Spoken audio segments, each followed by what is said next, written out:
সেনাবাহিনী, ভারতের প্রতিরক্ষা মন্ত্রণালয় তাকে ব্যাকিং করেছে। ভারতের রাজনীতিবিদরা বাংলাদেশে ভারতের কল্যাণ কিভাবে স্থায়ীভাবে রূপ নেওয়া যায়। এখন জেনারেল ওয়াকারের সাথে যে দ্বিবেদীর সবসময় কথাবার্তা হয়, এটা দ্বিবেদী স্বীকার করেছে সাংবাদিকদের কাছে। এটা আমার কথা না, দ্বিবেদী বলেছে যে ওয়াকারের সাথে তো আমার সবসময় কথা হয়। তাইলে ওয়াকার কি করেছে? দ্বিবেদীকে দিয়ে এই কথাটা বলিয়েছে নির্বাচন। সে নিজের সরাসরি নির্বাচনের কথা না বলে ভারতের সেনাপ্রধান এই কথাটা বলেছে। এখন আমার কথা হলো, বিক্রম মিশ্রিকে নিয়ে তুমি বাসরঘর সাজাবা তোমার বাসায় জেনারেল ওয়াকার, আর তুমি বলবা বাইরের লোকজনের কথাবার্তার সাথে আমার সম্পর্ক নাই। তুমি হারামজাদা ভারতের সেনাবাহিনী এই মন্তব্য করার পরে জেনারেল ওয়াকার একটা বিবৃতি দেয় নাই, একবার বলে নাই ভারতীয় সেনা প্রধানের কোনো ক্ষমতা নাই, কোনো লজিক নাই আমাদের দেশের নির্বাচন নিয়ে কথা বলার। জেনারেল ওয়াকার টু শব্দটা করে নাই। এখন বাংলাদেশের রাজনৈতিক দলগুলো বিশেষ করে বিএনপি নির্বাচন চাচ্ছিল, ঠিক তার কয়েকদিন পরই ভারতের সেনাপ্রধানও নির্বাচন চাইল। তারা বলল নির্বাচন হলেই বাংলাদেশের সাথে গণতান্ত্রিক দলের সাথে তাদের সম্পর্ক নাকি ভালো হয়ে যাবে। তো সেনাপ্রধান এই কথা বলার পরেও বাংলাদেশের সেনাপ্রধান কেন কথা বলেনি? কেন বাংলাদেশের সেনাপ্রধান এটা বলেনি যে ভারতের সেনাপ্রধানের আমাদের নির্বাচন নিয়ে কথা বলার কোনো সুযোগ নেই? সেনাপ্রধানের সাথে কি ভারতের কোনো রকমের চুক্তি বা তাদের কোনো সাথে কোনো রকমের একটা সমঝোতা হয়েছে কিনা? আর না হয়তো ভারতের সেনাপ্রধান এই দাবি যদি করেও তারপরেও তো বাংলাদেশের সেনাপ্রধানের পক্ষ থেকে একটা জোরালো একটা প্রতিবাদ করা দরকার ছিল, কিন্তু সেটা তো করা হয়নি। দর্শক, এ বিষয়ে নিয়ে একটা আলোচনা শুনবো জ্যাকব মিল্টন এবং আরও কয়েকজনের আলোচনাগুলো শুনলে আমরা বুঝতে পারবো ভারতের সেনাপ্রধান বা ভারতের সাথে বাংলাদেশের সেনাপ্রধানের কি এক চুক্তি হতে পারে। ভালো আছে। গতকালকের আমরা রাজনৈতিক সংস্কার নিয়ে আমার চারজন প্যানেলিস্টদের নিয়ে অনেক আলাপ আলোচনা করেছি, কিন্তু একদিনের আলাপ আলোচনায় আমরা আলোচনাগুলো শেষ করতে পারি না। এর ভিতরে আরো বহু সাবজেক্ট ইনক্লুড হয়েছে। আমি স্টাডি করেছি, আজকের কয়েকটা সাবজেক্টে আমি টাচ করব। সেটা হচ্ছে, আজকে আমার প্যানেলকে আমি জিজ্ঞাসা করব 1971 সালে স্বাধীনতা যুদ্ধ চলাকালে আমরা শুধু রাজাকার বলতে মাথায় টুপি এবং পাঞ্জাবি পরা লোকজনদেরকে বুঝি, কিন্তু আজকে আমি আমার প্যানেলিস্টদের জিজ্ঞাসা করব যে ওই সময় বাংলাদেশের 40, 50, 60 জন বিখ্যাত বুদ্ধিজীবীদের মতো সবাই পাকিস্তানকে একত্রে রাখার বিবৃতি দিয়েছিলেন, অথচ আজকের পর্যন্ত আমরা তাদের সবাইকে আদরের দৃষ্টিতে দেখি, ভালোবাসার দৃষ্টিতে দেখি, সম্মানের দৃষ্টিতে দেখি, অথচ তাদেরকে কিন্তু কেউ আমরা রাজাকার ডাকি না। তারা কিন্তু ভোট দিয়েছিল, মন্তব্য করেছিল যে দুই পাকিস্তানকে একত্রে রাখা হোক। আমি মনে করি এরাই ছিল প্রকৃত বুদ্ধিজীবী, যে সত্যিকার অর্থে দেশপ্রেমিক। তারা বাংলাদেশকে অর্থাৎ পাকিস্তানকে তখন ভাঙতে চায়নি। মুজিব শেখের মতোই গণতান্ত্রিক প্রক্রিয়ায় বাংলাদেশিদের অধিকার আদায়ের জন্য, নাগরিক অধিকার আদায়ের জন্য তারা কাজ করছিল। আজকের ওই সাবজেক্টটা নিয়েও কথা বলবো। আবার এটা নিয়ে কথা বলবো 2018 সালের অবৈধ নির্বাচনকে বৈধ করার লক্ষ্যে হাসিনা শেখ প্রায় 800 বা 900 পূর্বাচলের প্লটকে কিভাবে তাদের এমপি মন্ত্রীদের দিয়েছে, বিএনপির নেতৃবৃন্দকে দিয়েছে, জাতীয় পার্টির নেতৃবৃন্দকে দিয়েছে। একটা দলকে দেয় নাই, একটা দলকে শুধু দেয় নাই, যেই দলকে অ্যাডভোকেট কাজী আব্দুল্লাহ আল মামুন পছন্দ করে না, ইসলামিস্ট অনেকে পছন্দ করে না, হয়তো আমার ভাই বোনদেরও অনেকে পছন্দ করে না। ওই একটা দল কারা জানেন? বাংলাদেশ জামাত ইসলামী। এর অর্থ এটা না যে তাদেরকে অফার করা হয়নি। জামাতের অনেক নেতাদের, অনেক বলতে 5 থেকে 6 জন নেতাকে ওই প্লট অফার করা হয়েছিল, কিন্তু কেউই ওই প্লট নেয়নি। বিএনপির কারা কারা নিয়েছে আমি এটা নিয়ে কথা বলবো, জাতীয় পার্টির কারা নিয়েছে আমি এটা নিয়ে কথা বলবো, সচিবদের মধ্যে কে কে নিয়েছে আমি এটা নিয়ে কথা বলবো, আর্মির ভিতরে কে কে নিয়েছে আমি তাদেরকে নিয়ে কথা বলবো। সচিবদের ভিতরে আমি যখন রাজনৈতিক সংস্কার এবং সচেতনতা নিয়ে কথা বলি, অনেকেই আমার উপরে গোসা হন। আমার বোন, আমার ভাগ্নি, এরাও অসন্তুষ্ট হয় আমি যখন বেশ্যা শব্দটা উচ্চারণ করি। ওরা বলে আমার মুখ থেকে এই শব্দটা নাকি বেমানান, হয়তো বা ওরা রাইট, কিন্তু একটা বেশ্যাকে আমি কি বলবো রে ভাই? এর কি কোনো জোড়া শব্দ আছে? নাই তো। কি করব তাদেরকে নিয়ে? সংস্কার, আমরা সংস্কার নিয়ে কথা বলি। আর একটা বিষয় নিয়ে কথা বলবো। ভারতীয় বেশ্যা দীপুমণি গত পরশুদিন আদালতে গিয়ে, প্রত্যক্ষ আদালতে, বিচারকের সামনে, প্রসিকিউটরের সামনে চিঠি লিখেছে। ওই চিঠি তার উকিলের কাছে হস্তান্তর করেছে। বিচারক কিছু বলেনি, প্রসিকিউটর কিছু বলেনি, আসিফ নজরুল কিছু বলেনি। আসিফ নজরুলের চোখেও এটা পড়ে নাই। এবং ওই বেশ্যা প্রসিকিউটর সাংবাদিকদের বলেছে, আমার তো এটা চোখে দেখিনি, আমি খেয়াল করিনি। এই শুয়োরের বাচ্চা কি করে দেখবে? এই কুত্তার বাচ্চা তো আওয়ামী পয়দায়, ভারতীয় পয়দা। জনসম্মুখে আদালতে এই ভারতীয় বেশ্যা দীপুমণি চিঠি লেখে, আনিসুল হকের সাথে কেলাইয়া কেলাইয়া কথা বলে, সালমান রহমানের সাথে কেলাইয়া কেলাইয়া কথা বলে, যেটা বাংলাদেশের সংবিধান অ্যালাউ করে না, বাংলাদেশের জুডিশিয়ারি অ্যালাউ করে না। অথচ এই ভারতীয় বেশ্যা চাঁদপুরের চোরনি এই কাজটা গতকালকে না পরশুদিন করেছে। আসিফ নজরুল চোখ বুঝে আছে।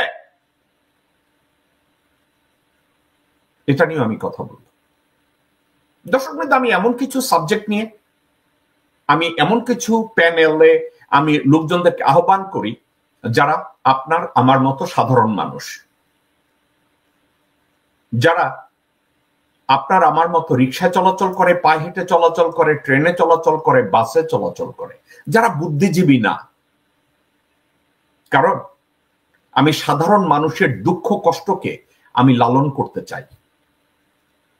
আমার দেশের 90% মানুষের অনুভূতিকে আমি লালন করতে চাই, সম্মান করতে চাই। এই জন্য আমার প্যানেলে আমি সবসময় অবিখ্যাত লোকজনদেরকে টানি। ইউটিউব বা সামাজিক মিডিয়ায় আমার সাবস্ক্রিপশনের দরকার নাই। কারণ মানুষের অখণ্ডতা আমার দরকার, অনুভূতিটাকে লালন করা আমার দরকার, আমার সংবিধানকে সমন্বয়। এবং ওনার কোনো কথাকে আমি বাদ দিতে চাই না। কিন্তু একটা কথা, আপনার উত্তরের আগে আমি একটা জিনিস পয়েন্ট আউট করতে চাই। ভারতের সেনাপ্রধান দ্বিবেদী যখন বলেছে বাংলাদেশের নির্বাচন হয়ে গেলে নির্বাচিত একটা সরকারের সাথে ভারতের সম্পর্ক নরমাল হবে, ডক্টর নওশের একটা মূল্যবান কথা বলেছে। ভারতীয় সেনাবাহিনী প্রধানের বাংলাদেশের নির্বাচন নিয়ে বা রাজনৈতিক প্রেক্ষাপট নিয়ে কোনো কথা বলার এখতিয়ার জেনারেল দ্বিবেদী রাখেন কিনা? এক। দুই, দ্বিবেদী একটা কথা বলেছে, জেনারেল ওয়াকারের সাথে হাসিনা পদত্যাগের আগের থেকেই খুব ক্লোজলি ভারতীয় সেনাবাহিনী তার সাথে যোগাযোগ করে বাংলাদেশের রাজনৈতিক পরিস্থিতি পর্যবেক্ষণ করার জন্য জেনারেল ওয়াকারের কাছ থেকে। জেনারেল ওয়াকারকে কে নিয়োগ দিয়েছে? দিল্লি নিয়োগ দিয়েছে। কোন ভিত্তিতে নিয়োগ দিয়েছে? 2017 সালের 8ই এপ্রিল যে এমওইউ, নিরাপত্তা এমওইউ স্বাক্ষর হয়েছে, ওইটার জন্য জেনারেল ওয়াকারকে নিয়োগ দেয়া হয়েছে।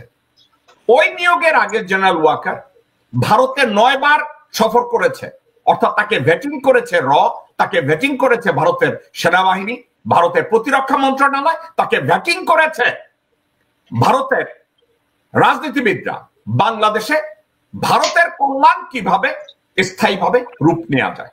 এখন জেনারেল ওয়াকারের সাথে যে দ্বিবেদীর সবসময় কথাবার্তা হয়, এটা দ্বিবেদী স্বীকার করেছে সাংবাদিকদের কাছে, এটা আমার কথা না। দ্বিবেদী বলেছে যে ওয়াকারের সাথে তো আমার সবসময় কথা হয়। তাইলে ওয়াকার কি করেছে? দ্বিবেদীকে দিয়ে এই কথাটা বলিয়েছে নির্বাচন। সে নিজের সরাসরি নির্বাচনের কথা না বলে ভারতের সেনা প্রধান এই কথাটা বলেছে। এখন আমার কথা হলো, বিক্রম মিশ্রিকে নিয়ে তুমি বাসরঘর সাজাবা তোমার বাসায় জেনারেল ওয়াকার, আর তুমি বলবা বাইরের লোকজনের কথাবার্তার সাথে আমার সম্পর্ক নাই।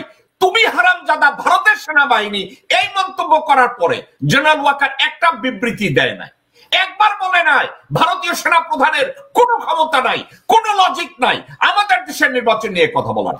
জেনারেল ওয়াকার টু শব্দটা করে নাই। অ্যাডভোকেট কাজী আব্দুল্লাহ আল মামুন, আমি আপনার মন্তব্যের সাথে এই বিষয়টাকে ইনক্লুড করে আপনার অনুভূতি জানতে চাই। অ্যাডভোকেট কাজী আব্দুল্লাহ আল মামুন। ধন্যবাদ জনাব মিল্টন, খুবই গুরুত্বপূর্ণ প্রশ্ন করেছেন। এবং বাংলাদেশে এখন যারা রাজনীতি করছে তথাকথিত রাজনীতিবিদের নামে, তারা এইসব বিষয় আলোচনা করছে না। তার কারণ তারা ইউনূসকে সমালোচনা করতে যত কমফোর্ট ফিল করে, জেনারেল ওয়াকারের বিরুদ্ধে একটা আঙ্গুল তোলার সেই সাহস তাদের নাই। তারা জানে যে ৩রা অগাস্ট ২০২৪ যে আমি প্রায় বলে থাকি যে কাশিম বাজারের কুটির ষড়যন্ত্রের মতোই ক্যান্টনের বসে যেসব রাজনীতিবিদরা ষড়যন্ত্র করেছিলেন এবং এই আন্দোলনটাকে হাইজ্যাক করে নিয়েছিলেন, ঠিক একইভাবে ১৬ই ডিসেম্বর আমরা যেমন স্বাধীন হয়েছিলাম, আবার ১৬ই ডিসেম্বর আবার ভারতে আমরা গোলামীর জিঞ্জিরে আবদ্ধ হয়েছিলাম, যেটা রাজনৈতিক ভাষা আমরা বলি পাকিস্তানের নয় উপনিবেশিক শোষণ শাসন থেকে মুক্ত হয়ে একই দিনে আমরা ভারতীয় নয় উপনিবেশিক শোষণ শাসনের শৃঙ্খলাবদ্ধে আবদ্ধ হলাম একই দিনে। তো আমাদের ব্যাপারটা তাই হয়েছে, ৩ তারিখেই হয়ে গেছে।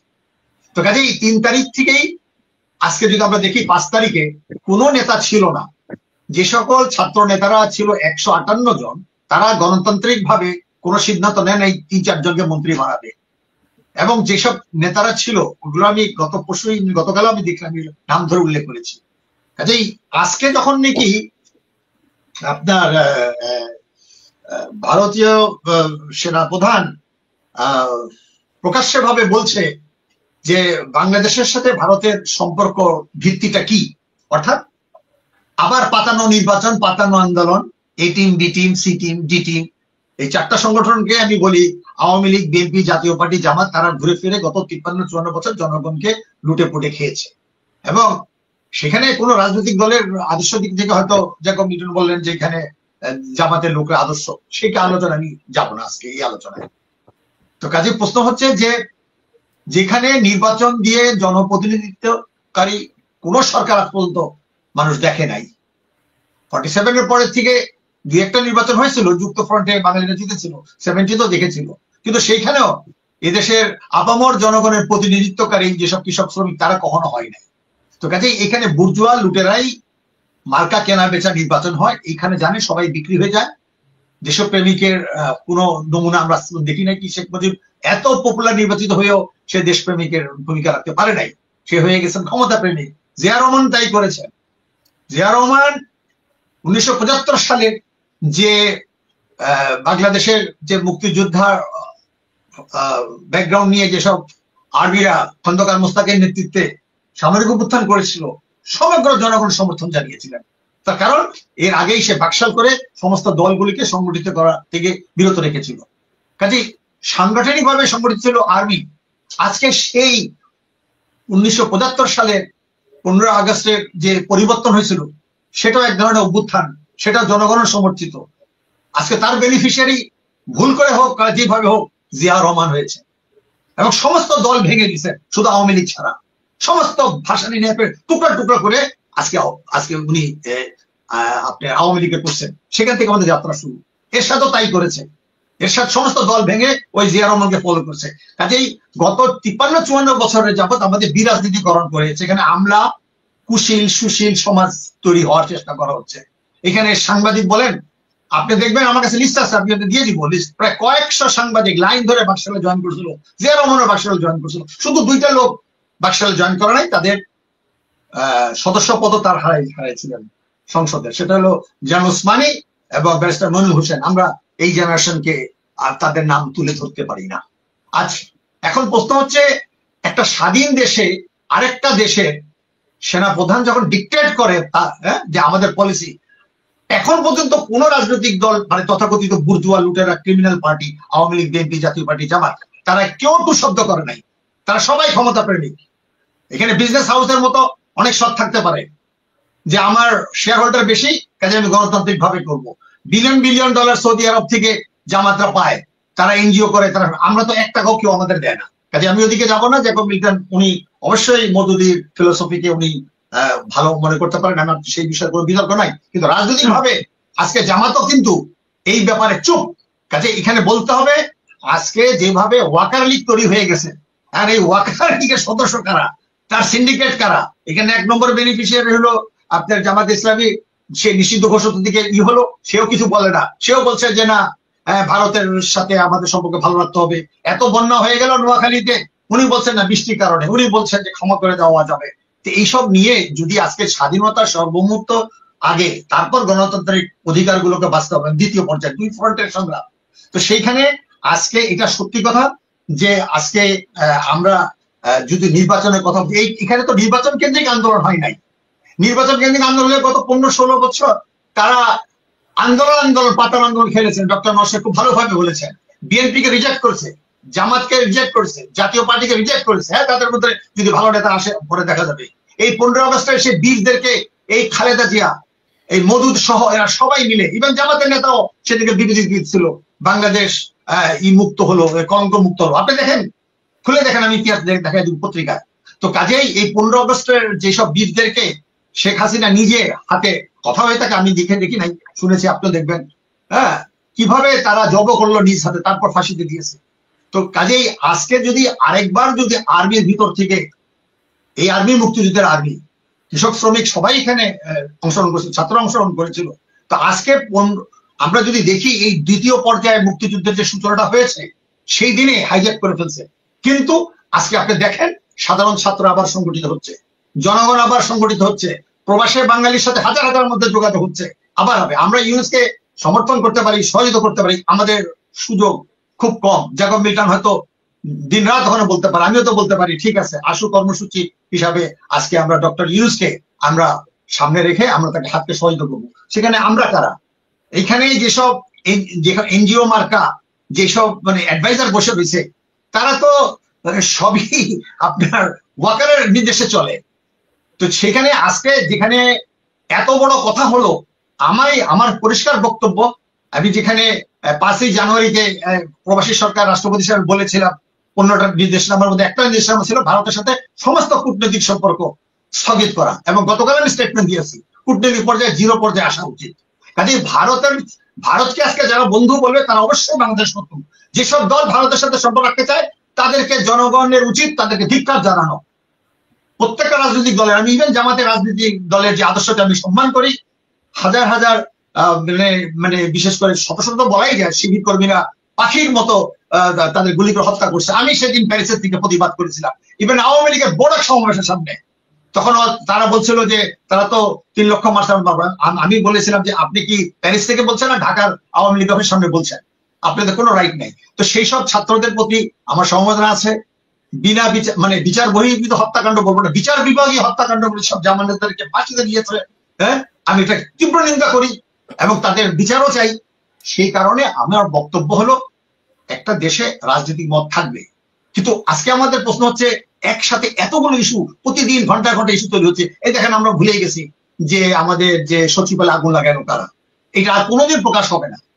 আমরা এখানে একটা কমিশন তৈরি করলাম, এখন সেই কমিশনার ফজলুর রহমানের সাথে আমার খুব ভালো সম্পর্ক আছে।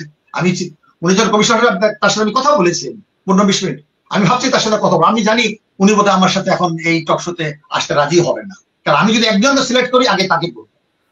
তো কাজেই সেইখানে আজকে যদি আমাদের নতুন নতুন ইস্যু তৈরি হয়, আজকে যারা নির্বাচনের নামে এই নতুন করে ভারতের সাথে আবার সম্পর্ক করতে চায়, জনগণ বরদাস্ত করবে না। জনগণ তো নির্বাচন মানে কি মতামত তো দিয়ে দিছে। জনগণ তো আপনার 5 তারিখেই গণভবন দখল হয়ে গেছে, সংবিধান দখল হয়ে গেছে। কাজে সমস্ত সংবিধান বাতিল বলেন স্থগিত বলেন, একটা বিপ্লবী প্রক্রিয়া শুরু হয়ে গেছে। এখন ডক্টর ইউনূসকে আমরা যেভাবে চাই, আমরা তো ডক্টর ইউনূসের সরাসরি কথা বলতে পারছি না। এখন কথা বলতে চাইলে উনি হয়তো কথা বলতে পারবেন, ওনার চারপাশে ওনাকে ঘেরাও করে রাখা হয়েছে। আজকে এই কথাও বলা দরকার, ডক্টর ইউনূসকে ঘেরাও করে রাখা হয়েছে, এক ধরনের গৃহবন্দী করে রাখা হয়েছে। তার বক্তৃতাগুলো পর্যন্ত মানে তারা সেন্সর করে। তো কাজেই আজকে খুবই সঙ্গত কারণে আমরা বলতে চাচ্ছি যে গতকাল আমরা বলেছি যে এই আলোচনা আমরা কন্টিনিউ করবো। এই রাজনীতিক যে নোংরামি, রাজনীতি যে পচে গেছে, রাজনীতির নামে যেসব বুদ্ধিজীবী, রাজনীতির নামে যেসব কলঙ্কিত হয়েছে এই 53 বছর, যারা নাকি কোটি কোটি টাকা চুরি করছে, সম্পদ আছে, তাদের ওই কালো টাকা দিয়ে আর নির্বাচন মানুষ চায় না। আপাতত আমি এখানেই শেষ করলাম। ওকে, হাজী নুরুল ইসলাম সাহেব, আমি আপনার কাছে যাব। আপনি অ্যাডভোকেট মামুন এবং ডক্টর নওশের তাদের প্রাণবন্ত আলোচনা এবং আন্তরিকভাবে তাদের মনোভাব মতবাদ যেভাবে ব্যক্ত করেছে, আমি ওনাদের সাথে একমত। ডক্টর অ্যাডভোকেট মামুনের 2-3টা কথার সাথে আমি একমত না, আমি যেগুলো নিয়ে একমত না এগুলো আমি আবার মামুন সাহেবের সাথে আলোচনা করব। সার্বিক প্রেক্ষাপটে ভারতের একজন জেনারেল যখন বাংলাদেশের নির্বাচন নিয়ে এবং বাংলাদেশের সাথে সম্পর্ক নিয়ে কথা বলে, এবং সে যখন বলে যে ওয়াকারের সাথে তার সার্বক্ষণিক যোগাযোগ আছে, টোটাল জিনিসটাকে আপনার কি মনে হয়? বিষয়টাকে কি আপনার কাছে পজিটিভ মনে হয়? অথচ জেনারেল ওয়াকার ভারতীয় সেনাপ্রধানের এই মন্তব্যের উপরে কোনো কথা বলে নাই, জাস্ট বাইপাস করেছে। বিষয়টাকে কি আপনি মনে করেন যে জেনারেল ওয়াকারের দুর্বলতা, নাকি জেনারেল ওয়াকার এই মুহূর্তে ভারতের কল্যাণ এবং আওয়ামী লীগের পুনর্বাসন করাই তার একমাত্র উদ্দেশ্য? হাজী ইসলাম। জ্যাকব সাহেব, অনেকেই অনেক কথা বলেছে, আপনিও কথা বলছেন, বলবেন। আপনার সাথে সাথে আমার হয়তো মিল নাও হতে পারে, এটাই খুব স্বাভাবিক। জেনারেল ওয়াকার 5 তারিখে যে ভূমিকাটা পালন করেছে তার জন্য তাকে আমি অশেষ ধন্যবাদ জানাই, কিন্তু তার কোনো ওয়ে নাই বাংলাদেশে ভারতের এজেন্ডা বাস্তবায়ন করার জন্য।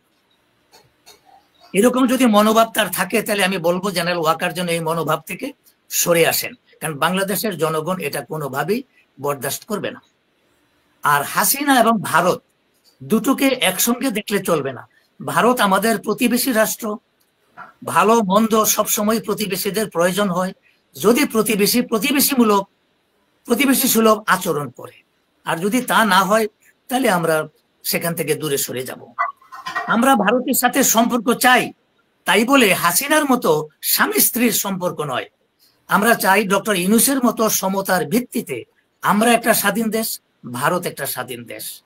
সেই সমতার ভিত্তিতে যদি সম্পর্ক হয়, ওয়েলকাম। দ্বিতীয় কথা, জ্যাকব সাহেব, 1969-এর আন্দোলন, 70-এর নির্বাচন, 71-এর মুক্তিযুদ্ধ এবং এই 2024-এর এই জুলাই এবং আগস্টের অভ্যুত্থান, এটা একই সুতায় গাঁথা। সুতরাং পাকিস্তানিদের বিরুদ্ধে আমাদের আন্দোলনটা ছিল কিসের? বৈষম্যের। এটা তো আপনারা খুব ভালো করেই জানেন। সেই বৈষম্যের আন্দোলন করতে যাইয়া আমরা শেষ পর্যন্ত নির্বাচনে গেলাম।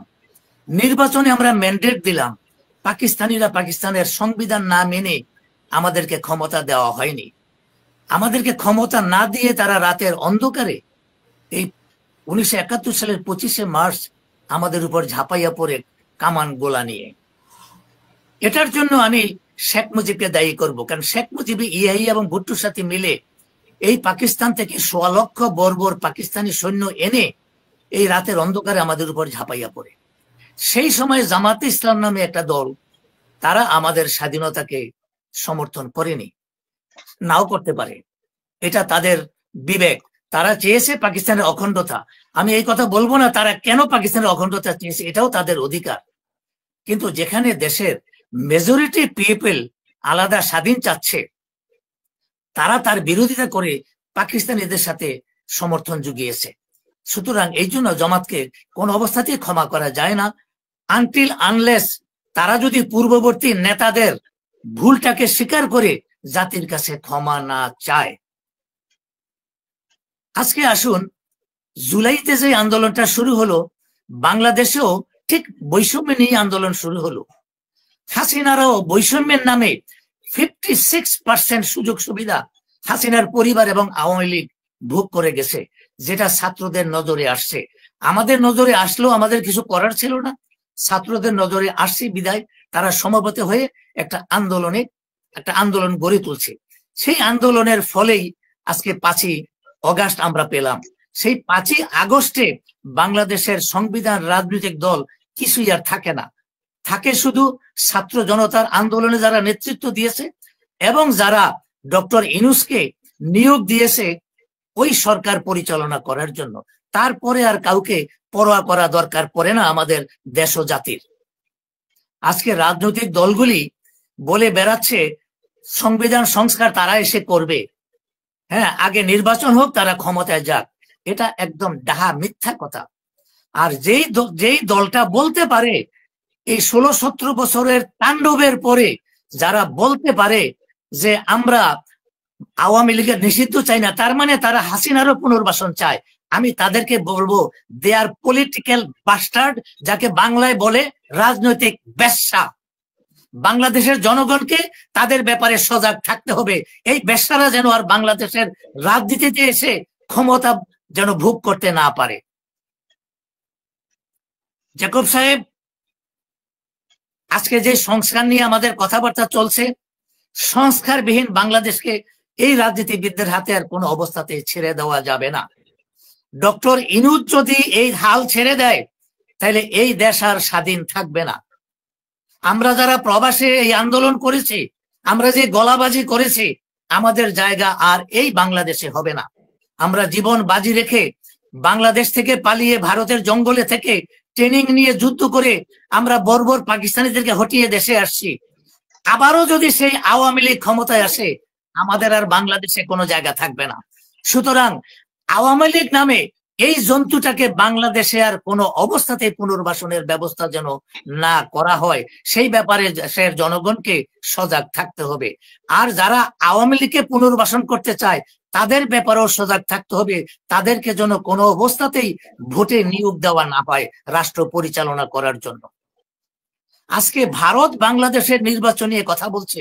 আমি ভারতকে প্রশ্ন করব, কোন নির্বাচনের কথা বলছেন আপনারা?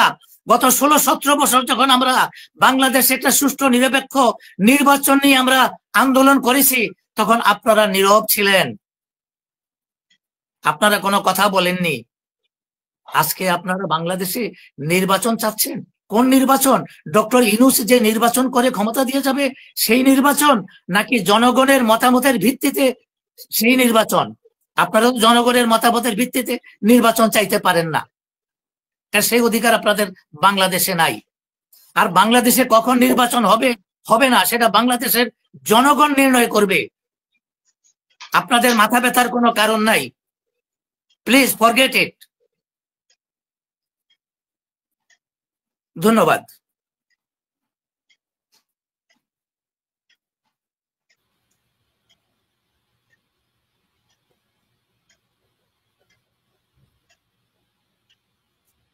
আসেন, এরপরে কোন পর্ব আছে আসেন।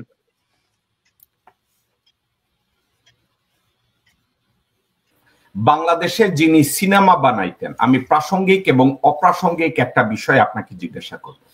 আপনার মনে আছে বাংলাদেশে এক ভদ্রলোক চিত্র পরিচালক ছিলেন, খান আতাউর রহমান, নাম শুনেছেন? হ্যাঁ। সাবিনা ইয়াসমিন নাম শুনেছেন? ফরিদা ইয়াসমিন নাম শুনেছেন? বলে যান। আব্দুল্লাহ ইউসুফ ইমাম, এইচ চৌধুরী, মোহর আলী, মুনির চৌধুরী, খন্দকার ফারুক আহমেদ, সৈয়দ আব্দুল হাদি, এদের নাম শুনেছেন তো? নিনা হামিদ, এদের নাম শুনেছেন তো? রাইট, অবশ্যই। ওকে। এরা সবাই পাকিস্তানকে একত্রে রাখার পক্ষে মন্তব্য করেছেন এবং এটা নিয়ে ওনারা পার্সিউ করেছেন। 1971 সালে, 1970 সালে ওনারা সবাই পাকিস্তানের অখণ্ডতা চেয়েছেন। এখন শুধু পাঞ্জাবি আর টুপি পরা লোকজনদেরকে আমরা রাজাকার বলার জন্য সেলিব্রিটি হয়ে যাই, অথচ আমরা কি এদেরকে বলবো এরাও রাজাকার? আমি জাস্ট এমনি আলোচনার জন্য, আমি বলবো না যে তাদেরকে রাজাকার বলেন। মানে আমরা কি তাইলে আমরা কি একটা দ্বিমুখী চরিত্র, একটা হিপোক্রেসির ভিতরে ঢুকি না? একটা ভণ্ডামির ভিতরে ঢুকে যায় না? দেখুন সাহেব, আমি এই প্রসঙ্গে একটা কথা বলবো। এটার জন্য জামাত ইসলাম, আমাদের ধর্মীয় দলগুলি দায়ী। তারা দাড়ি টুপি না রাখলে তারা তাদেরকে মুসলমান বলতে চায় না। আমার তাদের কাছে প্রশ্ন, মিডল ইস্টে যারা দাড়ি রাখে তারা কি সবাই মুসলমান? ইসলাম সাহেব প্লিজ, আমরা সাবজেক্টটা ধর্মের নিয়ে কথা বলছি না, আমি আপনাকে স্পেসিফিক যেটা বলছি আপনি ওইটার উত্তর দেন। আমি জামাত কিভাবে পাঞ্জাবি পরবে, টুপি পরবে, মিডল ইস্টে কারা 25টা বিয়ে করবে, আমরা এটা নিয়ে প্রশ্ন করি না। আমি বলছি যে শুধু পাঞ্জাবি পরা টুপিওয়ালাদের দেখলে রাজাকার কোয়ার জন্য আমাদের পুটকি চুলকায়।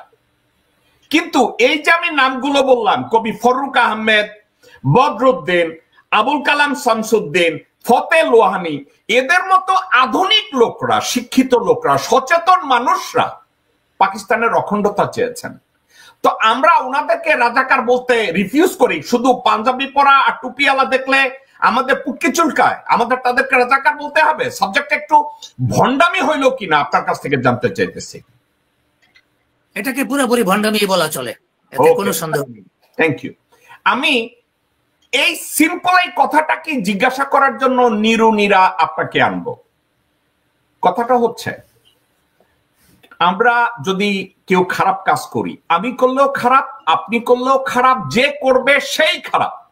খারাপ তো খারাপ, এটা কোনো ব্যাখ্যা নাই। এখন আমরা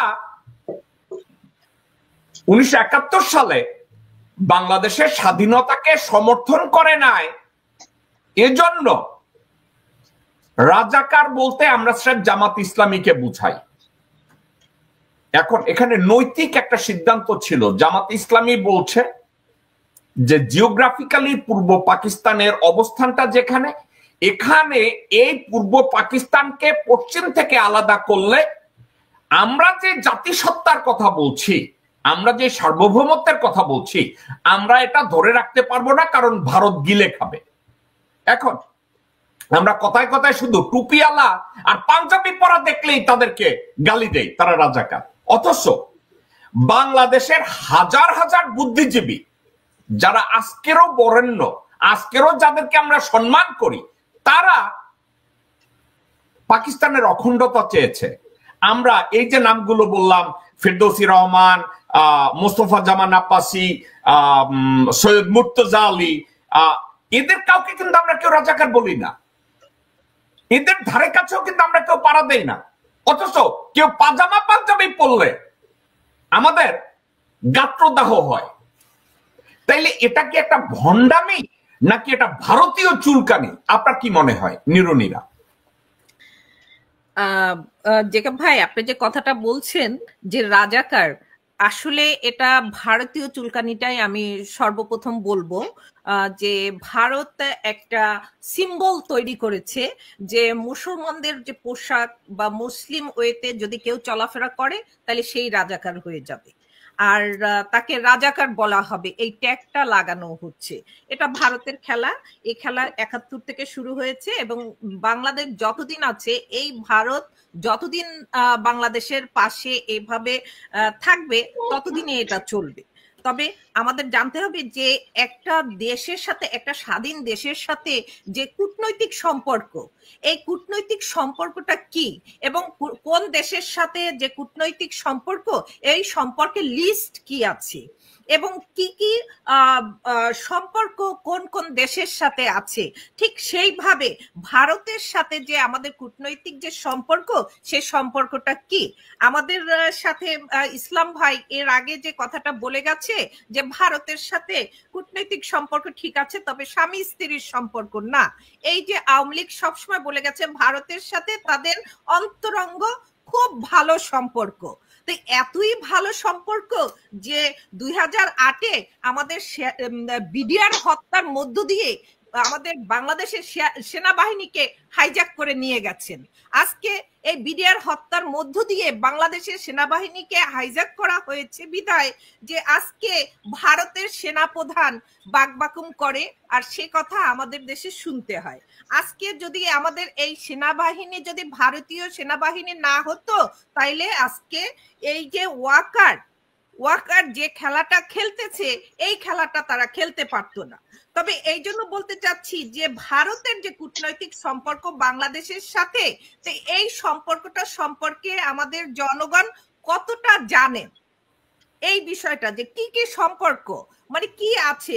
আর এটা একটা গেল। আর 2017-তে এপ্রিলে যে এমইউ সাইন করা হয়েছে, সেটা কি কি ছিল, কি লিস্টের উপরে সাইন করা হয়েছে, যে এত ভয় ভীতি তাদের ভিতরে ছিল, যার কারণে তারা ডেসপারেট হয়ে বাংলাদেশের মাটিতে যেসব মানে ধ্বংসযজ্ঞ চালিয়েছে, যে অন্য কোনো পলিটিক্যাল দল পাওয়ারে আসতে না পারে, যে এই বিষয়গুলো, তো এই বিষয়গুলো কি আমাদের যে পলিটিক্যাল লিডাররা আছে তারা কি দেখেনি যে 17-র পর থেকে শুরু করে এই যে সাইন করা হয়েছে তারপর থেকে শুরু করে বাংলাদেশের মাটিতে যেসব মানে ধ্বংসযজ্ঞ চলছে, এগুলা কিসের জন্য চলছে, কি কারণে চলছে, তখন থেকে শুরু করে ওই কোনো পলিটিক্যাল লিডারকে তো দেখা হয়নি বা কোনো পলিটিক্যাল দলদের এই সাবজেক্ট নিয়ে কথা বলা হয়নি যে এমইউ যে তোমরা সাইন করলা সেটা কি, এটা তো বাংলাদেশের মানুষের জানার অধিকার আছে।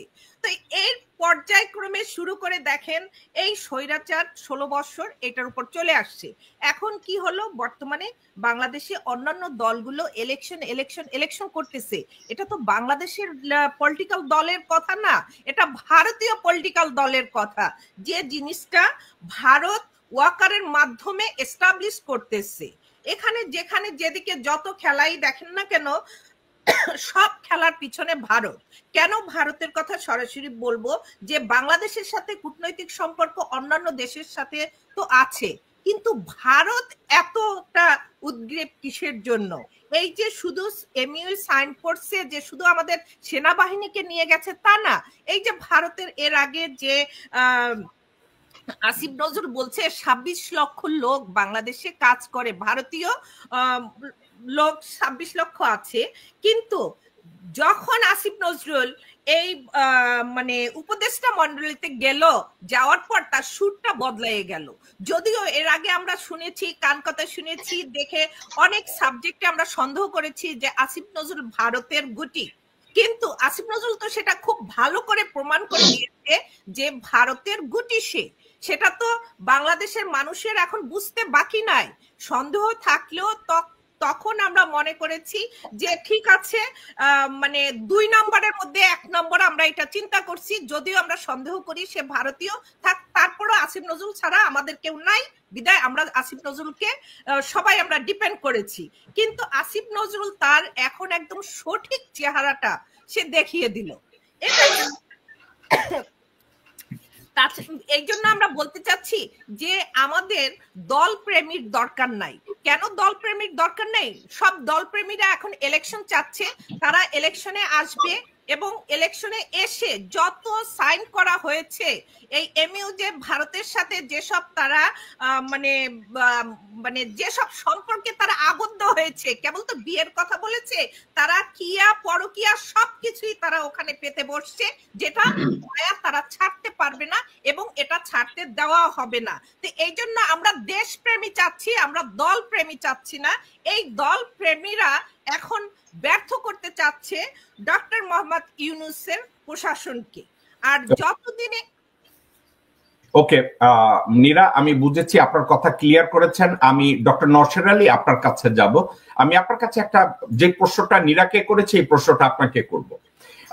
শুধু পাঞ্জাবি আর টুপিওয়ালাদের দেখলে আমাদের রাজাকার বলতে ইচ্ছা করে, কিন্তু যে নামগুলো আমি মেনশন করলাম ওনাদেরকে আমরা রাজাকার বলি না, কারণ ওনারা আমাদের সাথে মিশে আছে এবং ওনারা যথাযোগ্যভাবে 1971 সালে সিদ্ধান্ত নিয়েছিল পাকিস্তানকে একত্রে রাখা হোক এবং সমতার ভিত্তিতে পাকিস্তানিদের কাছ থেকে গণতান্ত্রিক পন্থায় আমাদের অধিকার আদায় করা হবে। এখন আমরা যখন শুধু টুপিওয়ালা আর পাঞ্জাবি পরার লোকজনকে দেখলে রাজাকার বলি, কিন্তু ফতে লোহানির মতো লোকজনরে দেখলে, শফিক রহমানের মতো লোকজনরে দেখলে, সৈয়দ আব্দুল হাদির মতো লোকজনরে দেখলে আমরা রাজাকার বলতে ইচ্ছা করে না। আপনার কাছে কি মনে হয় এটা দ্বিচারিতা বা ভণ্ডামি? ধন্যবাদ, এটা বেশ ক্রিটিক্যাল একটা প্রশ্ন। আপনি যদি মানে এই টপিকটা একটু আগে আমাকে জানালে আমি একটু একটা বই থেকে একটা ছবি দেখাতাম আর কি। ওই বইয়ের মধ্যে কিছু রাজাকারের ছবি আছে, ওই ছবির মধ্যে দেখা গেছে যে একজন রাজাকারেরও কিন্তু টুপিদারি নেই। আর রাজাকার যেটা, রাজাকার শব্দের অর্থ হচ্ছে সাহায্যকারী। তারা ছিল একটা প্যারামিলিটারি ফোর্স। ওই সময় তাদেরকে 145 টাকা বেতন দিয়ে তাদেরকে নিয়োগ দেওয়া হয়েছিল, আর পাকিস্তান আর্মির সাথে তারা মিলেমিশে কাজ করবে, মানে তাদেরকে সহযোগিতা করবে। এই জন্য তাদের কিছু ট্রেনিং দেওয়া হয়েছিল, তাদের কিছু অস্ত্র দেওয়া হয়েছিল, যাতে তারা তাদের সে প্যারালাল ফোর্স হিসেবে তারা কাজ করে। আচ্ছা, আর এই রাজাকার যেটা আমাদের এখানে বাংলাদেশে যেটা সেই স্বাধীনতার পর থেকে যেটা দেখানো হচ্ছে যে টুপি দাড়িওয়ালা লোকজন, এটা আসলে আমার মনে হয় যে ভারতের মানে সাংস্কৃতিক এক ধরনের আগ্রাসনই বলা যায় আর কি। তারা মানে এটা এস্টাবলিশ করে ফেলেছে অলরেডি, এটা এই জিনিসটা তারা এস্টাবলিশ করে ফেলেছে। রাজাকার মানে হচ্ছে ওই মানে সুন্নতি দাড়িওয়ালা টুপিওয়ালা রুমাল লাগানো, গলায় রুমাল লাগানো এরকম কোন একটা লোক সে থাকা হুজুর টাইপের কোন একটা লোক দেখলেই আমাদের মনের ভিতরে একটা ইয়া তৈরি হবে যে এই লোকটা রাজাকার। যেরকম যে ইন্ডিয়ার যে বোম্বের যে সিনেমাগুলো দেখানো হয়, এই সিনেমাতে বহু বছর ধরে কিন্তু দেখানো হচ্ছে যে আপনার এই যেরকম কাবলি ড্রেস পরা দাড়িওয়ালা বা কাঁধে রুমাল জড়ানো লোককে তারা গুন্ডা বা ভাই হিসেবে তারা দেখাচ্ছে আর কি, যে এই লোকটা হচ্ছে গুন্ডা। এটা হয় কি মানে এই যে সিনেমাগুলা বা এই যে নাটকগুলা এতে যেভাবে দেখানো হয় এটা কিন্তু মানুষের মানে মানে মনোজগতে একটা ছাপ ফেলে দেয়, এবং তার চিন্তা জগতে কিন্তু ওই জিনিসটাই মানে ঘুরপাক খেতে থাকে যে এরকম চেহারার লোক বা এরকম দেখতে লোকই সে হয় গুন্ডা বা রাজাকার বা এরকম কোনো কিছু আর কি। এটা কিন্তু আসল পরিস্থিতি সেটা ছিল না। আর আপনি যেটা বললেন ওদের সাথে আমি আরেকটু যোগ করি যে 25শে মার্চে ম্যাসাকারের পরে ঢাকা ইউনিভার্সিটি যে ম্যাসাকার করলো বা ঢাকা শহরে যে ম্যাসাকার করলো, তারপরে সম্ভবত 28 অথবা 29শে মার্চ আপনার বঙ্গভবনে টিক্কা খান একটা পার্টি আয়োজন করেছিল, এবং সেই পার্টিতে দেশের অনেক বুদ্ধিজীবী যে টিক্কা খানকে আপনার কংগ্রেচুলেট করে এসেছিল যে পাকিস্তান অখণ্ডতা বেঁচে গেছে, এবং তারা তার উপহার ফ্রুট বাস্কেট নিয়ে তারা বাড়ি গিয়েছিল। আর ঢাকা ইউনিভার্সিটির প্রফেসরদের মধ্যে একমাত্র শুধুমাত্র প্রফেসর আব্দুর রাজ্জাক ছাড়া আর সব প্রফেসর কিন্তু পালিয়ে যাননি। তারা কিন্তু পুরো 9 মাস কিন্তু ঢাকা ইউনিভার্সিটিতে ক্যাম্পাসে ছিলেন, ক্লাস নিয়েছেন, সরকারের থেকে বেতন নিয়েছেন। তো তারা যখন পাকিস্তান সরকার আন্ডারে ছিলেন, সরকার থেকে বেতন নিয়েছেন, তাদের আনুগত্যটা কোথায় ছিল? আনুগত্য ছিল পাকিস্তান সরকারের আন্ডারে, তাদের আনুগত্য তো প্রবাসী সরকারের আন্ডারে ছিল না। এটা তো আপনাকে আরো একটা কথার সাথে আমি একটু জিজ্ঞাসা করি, কথাটা প্রাসঙ্গিক, আমি অ্যাডভোকেট মামুনের কাছেও যাব। অ্যাডভোকেট মামুন বলেছে জামাত ইসলামী সৌদি আরব থেকে মিডল ইস্ট থেকে পয়সা আনে, এর বেনিফিশিয়ারি তো বাংলাদেশের জনগণ না। এখন আমি ফর এক্সাম্পল যদি কথাটা বলি, জামাত ইসলামের লোকজনরা সৌদি আরব থেকে, কুয়েত থেকে, কাতার থেকে যে পয়সা এনেছে, এই পয়সা এনে বাংলাদেশে ইবনে সিনা ক্লিনিক তৈরি করেছে, ইসলামী ব্যাংক এস্টাবলিশ করেছে, বাংলাদেশ ইসলামিক ইউনিভার্সিটি বিভিন্ন জায়গায় তারা তৈরি করেছে, তারা চ্যারিটি করেছে, তারা সুদবিহীন লোনের ব্যবস্থা করেছে, তারা মেডিকেলের ক্ষেত্রে, সায়েন্সের ক্ষেত্রে তারা যেটা এস্টাবলিশ করেছে। ওকে, এটা গেল জামাত। এবার আপনি আওয়ামী লীগের দিকে এবং তথাকথিত বুদ্ধিজীবীদের কাছ থেকে তাকান। 1993, 92, 91 এই সময়টাতে শাহরিয়ার কবির দিল্লিতে এসে ডিসিতে এসে ভারতের রয়ের কাছ থেকে নিজে অ্যাডমিট করেছে যে ওখান থেকে কয়েক কোটি টাকা সে নিয়েছে ইন্ডিয়ার রয়ের কাছ থেকে, ভারতের কাছ থেকে। কেন জানেন? ঘাতক দালাল নির্মূল কমিটির কাজকর্ম আগায় নিয়ে যাওয়ার জন্য। আওয়ামী লীগের সুরঞ্জিত সেনগুপ্ত এবং হাসিনা এবং তার দলের লোকজনরা ক্যালকাটা গিয়ে ভারতের পয়সা নিত, আমির হোসেন আমু পয়সা নিত, তোফাল আহমেদ পয়সা নিত, দীপমণি পয়সা নিত, রেহানা পয়সা নিত। এই যে ভারত থেকে যত পয়সা এসছে, আমি অ্যাডভোকেট মামুনকে, উনি যখন আসবে তাকে জিজ্ঞাসা করব যে বাংলাদেশে কয়টা দাতব্য চিকিৎসালয় করছে, কয়টা ব্যাংক করছে, কয়টা স্কুল, মাদ্রাসা, ইউনিভার্সিটি করছে, আমরা কি ওই হিসাব নিছি কিনা? এখন আমরা নীরার কথাটাকে যদি আমি মূল্যায়ন করতে যাই, আপনার কথাকে যদি আমি মূল্যায়ন করতে যাই, ভারত এটা কেন করেছে? রাজাকার শব্দের উৎপত্তি বাংলাদেশি মানুষদের ভিতরে তাদের একটা ডিভিশন তৈরি করার জন্য তারা এই শব্দটা সেট আপ করেছে। আজকের আপনারা তাকায় দেখেন, আওয়ামী লীগ একদিকে, ভারতপন্থীরা আর আওয়ামী লীগরা একদিকে, এবং বাংলাদেশের সার্বভৌমত্বের পূজারী আপনি আমি আমরা আর একদিকে। তাহলে আমাদের ভিতরে কি একটা ডিভিশন তৈরি করতে ভারত সফল হয়েছে? তো ভারতের ডিভিশনকে এখন সমর্থন দিচ্ছে জেনারেল ওয়াকার। ভারতের সেনাপ্রধানের কথার মন্তব্যের পরে বাংলাদেশের সেনা প্রধান আজ অবধি একটা মন্তব্য করে নাই। কারণ কি জানেন? ভারতের সেনাপ্রধান বলেছে, ভারতের সেনাপ্রধান তো জেনারেল ওয়াকারের বস। 2017 সালের 8 এপ্রিলের চুক্তি অনুযায়ী ওয়াকার তো একটা সার্বভৌম স্বাধীন দেশের সেনাপ্রধান না, সে তো ভারতীয় সেনাপ্রধানের অধীনে। সে যদি ভারতীয় সেনাপ্রধানের অধীনে না হয়, তাহলে ভারতীয় সেনাপ্রধান যখন বলে বাংলাদেশের নির্বাচন নিয়ে এরপরে ভারতের সাথে সম্পর্ক নরমাল হবে, ওয়াকারের প্রতিবাদ করা উচিত ছিল না? বাংলাদেশের প্রতিরক্ষা মন্ত্রণালয়ের মন্তব্য করার দরকার ছিল না? তারা এটা করে নাই। আমার এই সার্বিক মন্তব্যগুলোকে আপনি কিভাবে দেখেন? হ্যাঁ, আপনার কথা সঠিক, আপনি যেটা বলেছেন, কিন্তু আমি একটা আপনার কাছে প্রস্তাব করব যে আপনার কাছে যদি ওই চুক্তির মানে কোনো কপি যদি আপনার কাছে এসে থাকে, তাহলে আমি চাইবো যে এটা আপনি জাতিসংঘের সামনে এটা উন্মোচন করে দেন। যেরকমটা ওই 7 দফা চুক্তি যেটা করা হয়েছিল 71 সালে, তাজউদ্দিন যেটা করেছিল, যেটাকে বলা হয় দেশভিত্তিক চুক্তি, সেটা যেরকম এখন ওপেন, সবাই দেখতেছে, সবাই জানতে পারতেছে, এটাও আপনি যদি আপনি পেয়ে থাকেন তাহলে এটা আপনি ওপেন করে দেন। আর জেনারেল ওয়াকার সাহেবের বিষয়টা তো এটা সবাই বলছে ইয়াটা, কারণ আমি বাংলাদেশের থেকে আসলে এটা সরাসরি ভাবে বিরোধিতা করা বা ইয়ে করাটা আমার জন্য সিকিউরিটি ইস্যু হয়ে দাঁড়াতে পারে, এই কারণে আমি এই ব্যাপারে কোনো মন্তব্য করতে চাচ্ছি না আর কি। ওকে, আমি অ্যাডভোকেট মামুন আপনার কাছে যাব। আমরা এতক্ষণ ইসলাম সাহেবের কথা শুনেছি, নিরুনিরার কথা শুনেছি, ডক্টর নওশেরের কথা শুনেছি। সার্বিক আলোকে আপনি যে ওই যে জামাত ইসলামের কথা আমি যে বললাম যে আমরা রাজাকার বলতে কি শুধু দাড়িয়ালা, টুপিয়ালা, পাঞ্জাবিয়ালা এদেরকেই বুঝি, নাকি আমরা যারা পাকিস্তানের অখণ্ডতা চেয়েছে তাদের ভিতরে 2/3 মানুষজন ছিল বুদ্ধিজীবীদের কাতারে যারা দাড়ি টুপি রাখে নাই, যারা পাজামা পাঞ্জাবি পরে নাই? কেন যেন আমার মনে হয় এটা আমাদের একটা সামাজিক ভাবে এটা দ্বিচারিতা, আমাদের একটা ভণ্ডামি।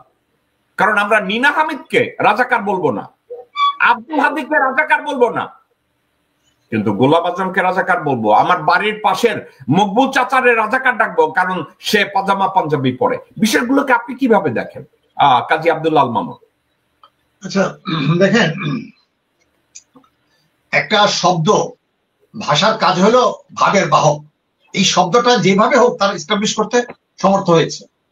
যে রাজাকারের ওইটা তারা ইংলিশ থেকে বাংলায় করেছে, যেটা ইংলিশ বলতে কোলাবরেটর অ্যাক্ট ছিল। কোলাবরেটর বাংলা কিন্তু রাজাকার না। আচ্ছা, এখন এই রাজাকার তো একটা স্পেশাল একটা ফোর্স ছিল, প্যারামিলিটারি ফোর্স ছিল, তাদের পোশাক ছিল, বেতন ছিল। এটা যারা একটু গবেষণা তারা সবাই জানে, আমিও জানি, আপনি জানেন, কিন্তু এই জেনারেশন জানে না। এখন আপনি দেখবেন প্রথম আলোতে, আমি নিজেও দেখেছি, ওই রাজাকার হিসেবে যাদের ডেসক্রাইব করা হয় তারা তো কেউ টুপি দাড়ি পরে নাই। রাইট, আমি ওদিকে আসছি। এখন এইভাবে এস্টাবলিশ করে ফেলছে যে একটা মুসলিম বিদ্বেষী, মানে দাড়ি টুপি। আপনি দেখছেন যে প্রথম আলোতে একটা মহিলা সাংবাদিক এখানে একটা নাটক করেছে যে একটা ছেলেকে দাড়ি রাখছে, দাড়ি শেভ করাইলো, টুপি সরাইলো, এই তখন তোমাকে মানুষ মনে হচ্ছে, মানে দেখাইলো আগে টুপি ছিল, টুপি সরাই ফেলে দাঁড়িয়ে, মানে এরপরে কোনো প্রতিবাদ হয় নাই। আচ্ছা, এখানে আওয়ামী ভারতীয় ফ্যাসিস্ট বামের নেতা সিপি আওয়ালারা, যেরকম আমরা যারা মুসলমান ধর্মে বিশ্বাসী করে যে কোনো কাজে বিসমিল্লাহ বলে শুরু করে, তো তেমনি তারা প্রত্যেকটা আলোচনা দেখবেন শুরু করে এইভাবে, মানে বাংলাদেশের সৃষ্টির লক্ষ্যটা ছিল যে অসাম্প্রদায়িক বাংলাদেশ, মানে মানে হিন্দু আর মুসলমান, যে বাংলাদেশ যেন মানে মুসলমানের কোনো অস্তিত্ব থাকবে না। আসলে কি এই কারণে কি হয়েছিল? মোটেই না। যদি লাহোর রেজুলেশন থেকে একেবারে 71 পর্যন্ত আসেন, সেইখানে ছিল আবাসভূমি মেজরিটি, যেসব মুসলিম মেজরিটি আছে সে স্বাধীন রাষ্ট্র হবে। সেখানে উত্তর ভারতের ওরা ছিল, এদিকে বৃহত্তর বাংলা নিয়েই ছিল। তো কাজেই শেরে বাংলা ফজল হক বারবার এটা নিয়ে পার্সু করছে, শেরে বাংলা ফজল হককে বের করে দিয়েছে। পরবর্তীতে যেই কথাটা ইভেন শেখ মুজিবুর রহমানই তো পাকিস্তানে প্রধানমন্ত্রী হতে চেয়েছিলেন, সে তো পাকিস্তান পন্থী, তাহলে তাকে রাজাকার বলা হয় না? তাকে তো বলা উচিত সেই হিসাবে রাজাকারে আলা। আমি যখন এটার সাথে একমত, কিন্তু এই যে রেটরিক তৈরি করে ফেলছে, যেমন মনে করেন যে এখন মুজিবুর রহমান, আমাদের অনেক জানাশোনা লোক আছে মুজিব, কিন্তু তার আগে শেখ নামে কিন্তু মুজিবুর রহমান নাই। এখন অনেকেই মুজিবুর রহমান নামে কিংবা শেখ হাসিনা নামে হাসিনা নামটা এখন পছন্দ করে না। তো ঠিক এমনি আমরা যখন নাকি বলি যে মীর জাফর, জাফর আছে অমুক আছে, কিন্তু মীর আর জাফর দুটো শব্দ বলে কেউ রাখতে চায় না। তো এইটা দুর্ভাগ্য যে এইসব শব্দগুলোকে 2-3 জেনারেশনের মাথায় ঢুকাই দিছে। রাজাকার মানে হলো মুসলিম টুপি, সেই অর্থে আমি 200% একমত জেকব মিল্টনের সাথে। আরেকটা আপনি দেখবেন ভারতীয় ছবিতে প্রায় দেখা হয়, নাটক তৈরি করো যে টুপি করে রেখে খুব ওফাদার মানে বিশ্বাসী আব্দুল আব্দুল করে ডাকে, চরিত্রটা কিন্তু মুসলমান আব্দুল চরিত্র করছে, ওরা হইলো দাস থাকবে থাকবে। তো এইগুলো হলো যে রাজনৈতিক সাংস্কৃতিক আন্দোলন যদি আমরা না বুঝি, সাংস্কৃতিক বিপ্লব বুঝবো না।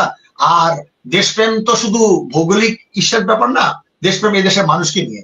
কাজে আমাদের তো ৭১-এর কথা না, সত্যি কথা বলতে কি সারা দেশের মানুষ মানে চেয়েছিল যে এক পাকিস্তান থাকুক, শেখ মুজিব প্রধানমন্ত্রী হোক, এটাই চেয়েছিল। কিন্তু ভারতের টেকনিকটাই ছিল বাঙালি বিহারি এসব লাগায়া একটা ঘটনা চক্র, এটা তাদের পরিপ্রেক্ষিতে। ইভেন আজ পর্যন্ত কোনো বিচার হলো না যে যেসব বুদ্ধিজীবী হত্যা করছে, হ্যাঁ সব পাকিস্তান করছে। আমি যতটুকু তথ্য পেয়েছি সেটা হলো আর্মি জেনারেল ডায়েরিতে পেয়েছে। আরে ওই ডায়েরিতে সে লিখছে না কে লিখছে, এখন আমি মরে যাওয়ার পরে আমার ডায়েরির মধ্যে আরেকজন এক্সপার্ট দিয়ে লেখাই নিল, হ্যাঁ মামুন ভাই তো উনি তো আসলে ভারত বিরোধিতা করছে, আসলে উনি তো ভারতেরই চর ছিলেন, এই যে ডায়েরিতে পেয়েছি, এটা কোনো যুক্তি না। তো কাজেই সেখানে অনেক যুক্তি আছে, সেগুলো কেন তারা এটা নিয়ে গবেষণা করছে না, কোনদিন করবে না। কাজে আজকে যারা ভারতীয় রাজাকার, আজকে যারা 5ই আগস্টের পরে যারা ভারতকে পুনর্বাসন করতে চায়, মামুন ভাই আমি ভারতীয়দেরকে রাজাকার বলতে রাজি না, কারণ রাজাকার শব্দটা অনেক রেসপেক্টেবল একটা শব্দ। আমি তো জানি রাজাকার মানে সাহায্যকারী, মদিনার থেকে যখন যা গিয়েছিল, আমি তাদেরকে বলবো ভারতীয় দালাল অথবা ভারতীয় শুয়োর। হ্যাঁ ঠিক আছে, আপনারাই বলবেন। আমি বলছি আজকের কন্টেক্সটে যারা ভারতকে বন্ধু বলতেছে, যারা ভারতের নির্দেশে নির্বাচন করতে চাচ্ছে, তারা হলো পাকিস্তানের রাজাকারের জঘন্য। কারণ সেই দিন যদি পাকিস্তান হটকারী না করতো, সেই দিন যদি মিলিটারি সিদ্ধান্ত না নিত, সেখানে ভুট্টো এবং ইয়াহিয়া খান, আমি অনেকে দায়ী করে, পাকিস্তানের অনেক বন্ধুর সাথে আমার কথা হয়, কয় না না ভুট্টো দায়ী না, ভুট্টোর চেয়ে দায়ী হলো ক্ষমতা যার কাছে ছিল, ইয়াহিয়ার দায়ী হলো 1 নম্বর দায়িত্ব তার, সে ক্ষমতায় ছিল। তো কাজেই সেই দিন যদি তার হটকারী না করতো, তাহলে এই দেশে কেউ মুক্তিযুদ্ধের ডাকে সাড়া দিত না, এটাই সত্য কথা। কিন্তু যা ঘটনা ঘটে গেছে, কিন্তু সেখানে আমাদের প্রশ্নটা হলো যে আমাদের ইসলামী তো 4 জন, তো তারা ওই যে ডক্টর মালিকের যে মন্ত্রিত্ব সব ছিল, তো সেটা নিয়ে আলোচনা। যেসব বুদ্ধিজীবীরা এখানে চাকরি করেছে, অমুক করেছে, তাদের সীমাবদ্ধতা ছিল হয়তো চাকরির জন্য, তারা থেকে গেছে, কিংবা সকলে ভারতে হিজরত করলেই মুক্তিযোদ্ধা, এটাও সত্য নয়। তাহলে তো সিরাজদের তো দেশের অভ্যন্তরে 50,000 লোক নিয়ে অনেক ফাইট করেছে। আমার মূল বক্তব্যটা হলো যে আপনারা যে কথা বলছেন যে আজকে মানে মুসলিম বিদ্বেষী, হিন্দুত্ব বিদ্বেষী, এই যে ব্রিটিশরা যে 2 ধর্মের ভিতরে যে দ্বন্দ্ব লাগায় চলে গেল, সেটা এখনো আছে। আজকে সারা পৃথিবীতে ওয়ার ও টেরর, সেখানে 1 নম্বর হলো তারা মুসলিম। আমি একটা তথ্য দিচ্ছি, সত্য কথা। আমি তখন ওই যে রেগুলার 5 বছর যে লোমন্ট, মানে যেটা নাকি ইকোব্যালেন্স বলা যায়, যে গার্ডিয়ান, এটা 5 বছর ডেইলি আমি সাবস্ক্রাইব করতাম, ডেইলি। মানে আজকে যেটা দুপুরে বেরোচ্ছে, পরের দিন একই ডেটে বেরোতো। আমি ছাড়া দ্বিতীয় ব্যক্তি এখনো দেখি নাই যে লোমন ডেভেলপমেন্ট রিপোর্ট 5 বছর গবেষণা করে দেখেছি, প্রায় 4-5 ঘন্টা আমি সময় নিয়ে কথা। আমি এই কথা বলছি, শুনে একটু বলছি। এখানে একদিন দেখলাম ফ্রন্ট পত্রিকায় নিউজটা আসলো যে কমিউনিস্ট, ইসলামিস্ট, টেরোরিস্ট, এইটা হেডিং করে দিল। অর্থাৎ আগে তারা বলতো সোভিয়েত ইউনিয়নের পরিবর্তন আগে, ভেঙে যাওয়ার আগে, ওরা সব টেরোরিস্ট, কমিউনিস্ট মানে টেরোরিস্ট। এরপর এখন নাম দিল ইসলামিস্ট। এবং এটাও আমাদের বাংলাদেশের অনেক বুদ্ধিজীবীরা না বুঝাই ইসলামিস্ট বলে। কিন্তু যখন নাকি 94 সনে ফ্রান্সে এই প্রথম ইসলামী শব্দটা ব্যবহার করে, এখানে ফরাসি দেশে অনেক আরব, আলজেরিয়ান বুদ্ধিজীবী তারা সব প্রতিবাদ করছিল, এটাকে ধর্মের নাম, ইসলাম একটা শান্তির ধর্ম, তোমরা এটা ইসলামিস্ট মানে না, ইসলামিস্ট মানে হলো সাম্প্রদায়িক, এটা এক কথা না। তাহলে আমি পাল্টা বলছিলাম, তাহলে তোমাদেরকে বলবো তোমরা ক্রিশ্চিয়ানিস্ট মানে হলো টেরোরিস্ট। এই যে ধর্মযুদ্ধ লাগানো পায় তারা, কিন্তু আমাদের বুদ্ধিজীবীরা না বুঝেই রাজাকার ব্যবহার করে আসছে। আমি আপনার সাথে একমত। এখন এটাকে সংশোধন করা দরকার যে ভাই, রাজাকার মানে ঢালাও ভাবে টুপি মুসলমানদের বলা যায় না। কাজে আমাদের কিছু আওয়ামী বামপন্থী কিংবা আওয়ামী ভারতীয় ফ্যাসিস্ট বাম, তারা আমার মনে রেগে আছে, বলে হ্যাঁ আপনি আমাদের ফ্যাসিস্ট বলেন, আপনারা তো বাকশাল করছিলেন, আপনারা তো চান অখণ্ড ভারতের অধীনে সমাজতন্ত্র, আপনারা চান অখণ্ড, আপনার 47 মানেন নাই। তো কাজেই সেই হিসাবে আপনারা যত ভারতীয় আগ্রাসনকে স্বীকার করেন না, কাজেই হাসিনা যদি ফ্যাসিস্ট হয়ে থাকে, আপনার ফ্যাসিস্টের কলাবরেট, আপনিও ফ্যাসিস্ট। তো সেই কারণে এই ব্যাপারে 100% একমত যে আজকে আমরা চাই না যে মুসলিম বিদ্বেষী রাজনীতি থাকবে। হ্যাঁ, জামাত ইসলাম, আপনি ভালো কথা বলছেন গতকাল। হ্যাঁ, জামাত ইসলামী যেই অর্থে তারা কোরআন এবং সুন্নাহর আইন জারি করতে চায়, কিন্তু তাদের কোনো পলিসি নাই, সেই কথাটাই আমরা বলতে চাই। কিন্তু তার মানে এই নয় যে এখানে এতগুলো ধর্মীয় দল নিয়ে আমরা রাজনীতি করবো। মাওলানা ভাষায় পরিষ্কার বলেছে, দেশ এবং ধর্ম মিলায়ও না। তার মানে এই না যে আমরা ধর্মের বিরুদ্ধে বলবো। ধন্যবাদ। ওকে, আমি আপনার কাছে না, আপনাকে আমি ছাড়ছি না, আপনার সাথে একটা কথা আলোচনা করতে চাই। ইউক্রেনে যারা যুদ্ধ করেছে, ওখানে একটা রাশিয়ান একটা মার্সেনারি গ্রুপ যেটাকে বলে ওয়াগনার গ্রুপ। এখন পুতিন একটা কাজ করেছে, ওয়াগনার গ্রুপের কোন সোলজার কিন্তু রাশিয়ান না, ইউরোপ থেকে তাদেরকে হায়ার করেছে, বিভিন্ন জায়গা থেকে বেতন দিয়ে তাদেরকে হায়ার করেছে, করে তাদেরকে ইউক্রেনে নিছে এবং তাদেরকে নিয়ে যুদ্ধ করাইছে রাশিয়ার পক্ষে।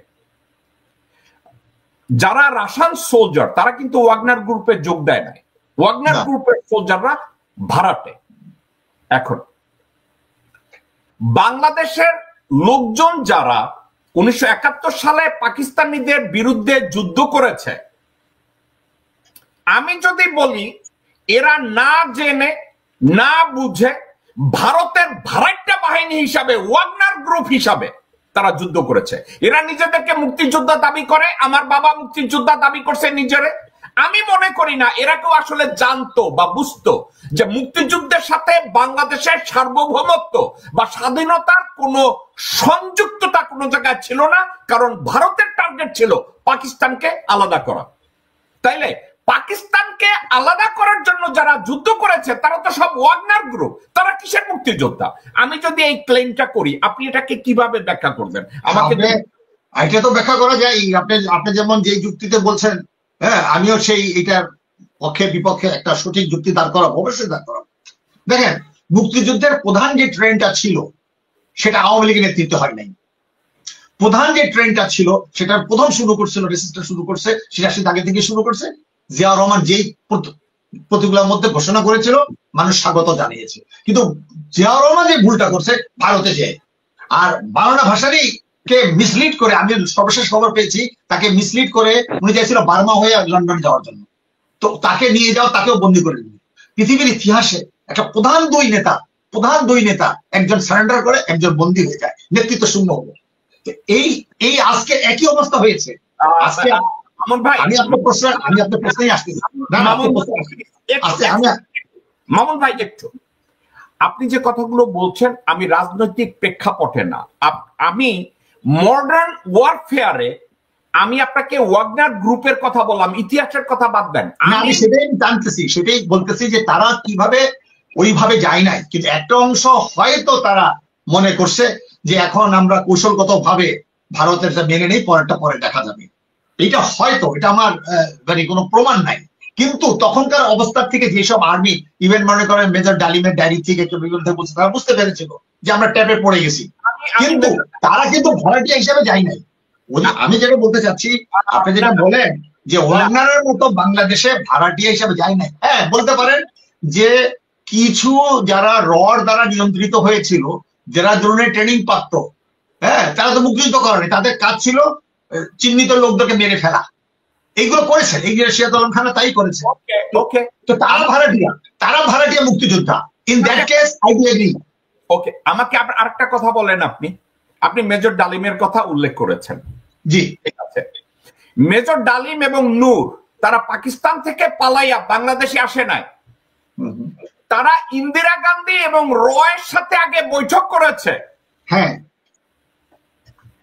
তাইলে আমি যদি বলি এ মাদার চোদ্দা নিজেও রাজাকার, এ কুত্তার বাচ্চারা রাজাকার বলতে ভারতীয় শুয়ারের বাচ্চারা ওত নিয়া এইখানে বাংলাদেশের অভ্যন্তরে ঢুকছে ভারতের নীল নকশা কায়েম করার জন্য, এক্সিকিউট করার জন্য। আমি কি ভুল বলবো? আমি আপনাকে যদি ঠান্ডা মাথায় বলি, বাংলাদেশে সরাসরি যারা যুদ্ধ করেছে পাকিস্তান থেকে বাংলাদেশে এসে তারা মুক্তিযুদ্ধে অংশগ্রহণ করেছে। আর মেজর ডালিমের মতো লোক ওই সময় মেজর ছিল না। নূর এরা দিল্লিতে গিয়ে আগে ভারতের মুখ খেয়েছে, ভারতের গোবর খেয়েছে, ভারতের গু খেয়েছে, নিজেদেরকে ভারতের স্বার্থ রক্ষাকারী হিসাবে নিয়োজিত করে তারপরে বাংলাদেশে ঢুকেছে। এদের না, আমি এটা দ্বিমত পোষণ করছি। আমি তাদের সম্পর্কে যতটুকু জানি, ভাই ভাই ভাই ভাই একটা কথা, আপনি দ্বিমত পোষণ করেন, আমি আপনার কথা শুনবো। মেজর ডালিম, নূর এরা পাকিস্তান থেকে পালাইয়া বাংলাদেশে এসে ঢুকে নাই। তারা ডালিমের কথা অনুযায়ী সে ইন্দিরা গান্ধীর সাথে দেখা করেছে। আমি পড়েছি, বলছি। এখন আমি আপনাকে বলি, যখন নাকি যারা শুনেন, আমি নিজেও করাচিতে ছিলাম, এবং করাচিতে আমি মুক্তিযুদ্ধ সংগঠিত করেছি। করাচিতে একটা প্লেন হাইজেক, আজ কোনো পেপার আসে নাই। আমরা লায়লা খালেদ অনুপ্রাণিত করার কারণে আমরা প্লেন হাইজেক করতেছিলাম, সেগুলো আমাদের মৃত্যু হয়ে যেতে পারতো, আমাকে বহুবার বাঁচাতো। পাকিস্তান থেকে যারা একটু বলতে দেন, সেখানে সাব লেফটেন্যান্ট হাসান, তার ভাইরা নেভেল চিফ ছিল। সাব লেফটেন্যান্ট হাসান আমার সাথে যোগাযোগ চেষ্টা করবো, উনি এখন আমেরিকা আছেন, উনি সাক্ষী। উনি ছিলেন করাচির একটা দ্বীপ ছিল কারসাজ, তো ওই দ্বীপে আমরা স্পিড বোট পাঠাইতে আমরা যেতাম, সুন্দর ফ্রেন্ড বলতাম, যেসব সেলারদেরকে বের করে ইন্ডিয়া হয়ে আমরা মুক্তিযুদ্ধে পাঠাতাম। তখনকার তারেক জিয়ার যে ফাদার M.A. খান, আমাদের বন্ধু যারা মুক্তিযুদ্ধ একসাথে করছেন আমরা, বদরুল কবির অ্যাডভোকেট, সে মানে আমি স্কুল কমিটির, সে ছিল প্রেসিডেন্ট, আমি ছিলাম সেক্রেটারি ছাত্র। তো তার পাশের বাসায় ছিল, বহু মিটিং করেছি আমরা। উনি একমাত্র বাঙালি হায়ার অফিসার নেভিতে যিনি নাকি সিভিল থাকার পেয়েছে, উনি আমাদেরকে উৎসাহ দিয়েছে। তাহলে সেই সময় একটাই মাত্র উপায় ছিল যে আমরা সরাসরি ইন্ডিয়া, পাকিস্তান, বাংলাদেশ যেতে পারতাম না। তারা সহযোগিতা দিয়েছে, আমি নিজেও চেষ্টা করেছিলাম, আমাদের হয় নাই তখনও। তো তখন এত মাথায়, তখন আমার বয়স কত, 17-18 হবে টাচ করে, এরকম অবস্থা। আচ্ছা, তাহলে আমার মনে হয় যে সেই সময় উনি ওনাদের সাথে বৈঠক করছে না, ওনাদেরকে বাধ্য ইন্টারভিউ নিয়েছে। ওটা তো আপনি দেখছেন যে ওলিহাদের আপনার বই পড়ে দেখবেন, ওনারা যখন ভারতে গেলেন তাকে প্রায় বন্দির মতো করে রাখা হয়েছিল, তার ইন্টারভিউ নিচে দিছে, তারপরে যখন দেখছে যে তাদের জায়গা নাই, এরকম অনেক ঘটনা, তারপর ওনারা চলে এসছে। আমি মেজর ডালিমের আজকাল অবস্থান সেটা ভিন্ন কথা। মেজর ডালিমকে যে ইন্টারভিউ করছে, আমি আপনারা ভালো করে দেখছেন, মেজর ডালিমের সাথে আমার চ্যাটিং হওয়ার কথা, আমি ইচ্ছাকৃত ফোনে কথা বলি নাই। আমি তার সাথে অনেক ব্যাপারে একমত না, কিন্তু উনি একইভাবে জামাত ইসলামী তো সমালোচনা করেছেন, যেটা ইলিয়াস সাহেব ওটা তো তুলে নাই, তার আমি লেখা আমি দিয়ে দিতে পারবো, আমি বলতে পারবো কোন কোন লেখায় বলেছে। কিন্তু এটা ঠিক না যে মেজর ডালিম এবং নূর এবং এরা ভারতের স্বার্থে করে নাই। তাদের যে একটা কমিশন ছিল, রিপোর্ট আছে, নিজেও বলছে একটা গোপন ছিল, সেনা কমিশন ছিল, সেনা পরিষদ। তো সেখানে তারা জিয়া রহমানকেও তারা নিয়েছিল যে আলটিমেটলি ভারতের সাথে একটা মুক্তিযুদ্ধ করতে হবে। কিন্তু যাই হোক, এই ব্যাপারে আমি তো তার হয়ে ব্যাখ্যা দিব না, যদি কোনো সময় ইন্টারভিউ করতে পারি অবশ্যই প্রশ্নটা আমি করবো আপনার পক্ষে। মামুন ভাই, আমি আপনাদেরকে কেন থামাই জানেন?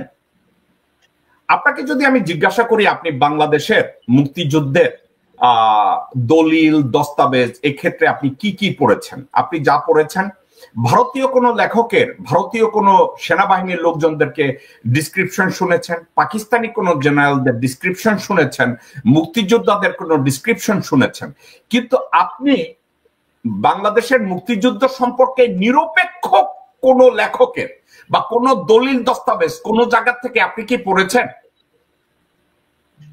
আপনি যদি বলেন যে নিরপেক্ষ বলতে কি বোঝায়, আমি যতটুকু পড়েছি দুই পক্ষের থেকে শুনেছি, ইন্টারন্যাশনাল নিউজ পড়েছি, এবং আমার কাছে একটা বইয়ে লেখা আছে যে এই আমি নিরপেক্ষ বলতে MI6 এর ডিক্লাসিফাইড ডকুমেন্ট আপনি পড়েছেন? MI6 এর আপনি কোন ডকুমেন্টটা বলতে চান? ডিক্লাসিফাইড ডকুমেন্ট বিটুইন 69 বলেন 69 72 আপনি পড়েছেন? না, আমি ডিটেইলস পড়ি না। আপনি বলেন, আপনি কি, আমি করব, আপনি বলেন। আমি যাচ্ছি ওখানে। জান। এবং আপনি CIA এর ডিক্লাসিফাইড ডকুমেন্ট 1968 till 1974 ডিক্লাসিফাইড, ওটা কিছু পড়েছি, পুরোটা পড়ি নাই। ওটা তো পেপার হয়েছে। বলেন। KGB, বর্তমান FSB, তাদের ডিক্লাসিফাইড ডকুমেন্ট পড়েছেন? না, এত ডিটেইলসে পড়ি নাই। যেগুলো পত্র-পত্রিকা বইতে আসছে সেগুলো পড়েছি। এখন গবেষণার ব্যাপার। আমি 3টা ডিক্লাসিফাইড ডকুমেন্টের ভিতরে একটা জিনিস তারা দেখেছি, objectivity of the war between India and Pakistan, তাদের object কি ছিল, and what was the nature of the war, and what is the tactical part, Indian tactical part to divide Pakistan. আচ্ছা, এর সবগুলোকে যদি আপনি পর্যালোচনা করেন, যারা আসলে বাংলাদেশ থেকে মুক্তিযুদ্ধ করতে পাকিস্তানে ভারতে গেছে তাদেরকে বলা হয়েছে কি জানেন, রিফিউজি অ্যান্ড মিসগাইডেড সোল। এবং এই কথাটা সিআইএ বলে না, কেজিবি বলছে, রাশিয়ানরা, ইভেন ফ্রান্সের ইন্টেলিজেন্স ওইখানে বলছে যে যেই লোকগুলোকে ভারত মিসগাইড করছে ভারতের ক্ষেত্রে সফল, কারণ পূর্ব বাংলার পূর্ব পাকিস্তানের লোকজনদেরকে বলদ বানানোর জন্য যা যা করার ভারত তা করেছে। MI6 এর ডিক্লাসিফাইড ডকুমেন্টে বলেছে পাকিস্তান থেকে যেসব সোলজাররা ভারতে গেছে বাংলাদেশের স্বাধীনতা যুদ্ধে অংশগ্রহণ করার জন্য, ভারতে ঢোকার সাথে সাথে তাদেরকে ঠান্ডা মাথায় ঢুকাই দেওয়া হয়েছে যে ভারতীয় স্বার্থ সংরক্ষণ তোমাদের মূল মন্ত্র, এই প্রেক্ষাপটে তোমরা যদি যুদ্ধ করতে যাও তোমাদেরকে পাঠাবো। MI6 এর ডিক্লাসিফাইড ডকুমেন্টে আরেকটা কথা ক্লারিফাই করা হয়েছে, তারা সাকসেসফুলি ইন্দিরা গান্ধী ভুট্টোকে ক্রয় করছে এবং ইয়াহিয়া খানের পিছন থেকে তাকে কন্ট্রোল করতে তারা সফল হয়েছে। তো এখন আজকে নূরের মতো লোক, ডালিমের মতো লোক, এরা এসে যদি বলে আমরা ভারতে গেছিলাম, বেগম ইন্দিরা গান্ধীর সাথে আমাদের দেখা হয়েছে, that's all I need to know. এখন মানেক শাহ কি বলছে, মানেক শাহের সাথে আমার ছবি আছে, তার অটোগ্রাফও আছে আমার সাথে, ঘন্টার পর ঘন্টা আমি কথা বলছি মানেক শাহের সাথে। রুজভেল্ট হোটেলে এটা নিয়ে একদিন আমি আর আপনি স্রেফ আলোচনা করব, মানেক শাহের সাথে আমার সাক্ষাৎ। আচ্ছা, তাহলে একটা ভালো কথা আছে, এই বইটা আমার এখন আছে, আপনি betrayal of east Pakistan journal, এই যে নিয়াজি যে লিখছিল ওই বইটা নিশ্চয়ই পড়েছেন আপনি? আমি একটা কথা বলি, আমি সবসময় বাংলাদেশ ভাই আমি বাংলাদেশের মুক্তিযুদ্ধের ইতিহাস যারা লিখতেছে বা জানতে চান, আমি সবাই একটা উপদেশ দেই। সেই উপদেশটা কি জানেন? বাংলাদেশি, পাকিস্তানি, ভারতীয় কারো লেখা বিশ্বাস করেন না। আমি নিয়াজির কথাও বিশ্বাস করি না। আমি মানেক শাহর মুখের দিকে তাকায় বলছিলাম, why should I trust you? হাসি দিয়া বলছে, আই ডোন্ট ব্লেম ইউ। আমি বলছি কেন? বলছে, we are the inventor of the world that Bangladesh is a bottomless basket. Henry Kissinger জীবনে এই কথা বলে না, কিন্তু তোমরা বাংলাদেশি বলদরা এই কথাটা খাইয়া ফেলাইছো। আজকের আপনি আমারে বলতেছেন নিয়াজির লেখা পড়তে, মানেক শাহ নিজে বলছে না। আমি কতগুলো তথ্য দিব যে ওটার মধ্যে যদি পড়বেন কন্ট্রাডিকশন গুলো আপনি পাবেন। ওকে, যে ধরেন সেও তো একটা অ্যাক্টর ছিল, এবং সেই বইটা হামিদ রহমানের কমিশনের কথা বলছে, এবং সেই বইটা ভুট্টো পুরোপুরি মানে ভুট্টোর বিরুদ্ধে বলছে, ইয়ে খানের বিরুদ্ধে বলছে, বাংলাদেশের পক্ষে বিপক্ষে অনেক ফ্যাক্টস পাবেন। ইয়ার মোটা বই আছে, অক্সফোর্ড কেমিস্ট থেকে বেরিয়েছে। ওকে ভাই, আমরা একটা অন্য সাবজেক্টে যাই। হাজী নুরুল ইসলাম সাহেব, আপনাকে একটা কথা আমি জিজ্ঞাসা করতে চাই। দীপুমণি পরশুদিন কোর্টে গেছে, ঢাকা মেট্রোপলিটন ম্যাজিস্ট্রেট কোর্টে গেছে, এবং ওই ম্যাজিস্ট্রেট কোর্টে যাওয়ার পরে সে কাঠগড়ায় দাঁড়িয়ে 3টা না 4টা চিঠি লিখছে। গভর্নমেন্টের প্রসিকিউটর তার দিকে তাকানো, কোর্টের ভিতরে পুলিশরা তার দিকে তাকানো। ওই চিঠিটা লেখার পরে দীপুমণি ওই চিঠিগুলো তার উকিলের কাছে দিছে, উকিল ওইগুলোর ছবি তুলছে, ছবি তুললা ওই চিঠিগুলো তার পকেটে রাখছে।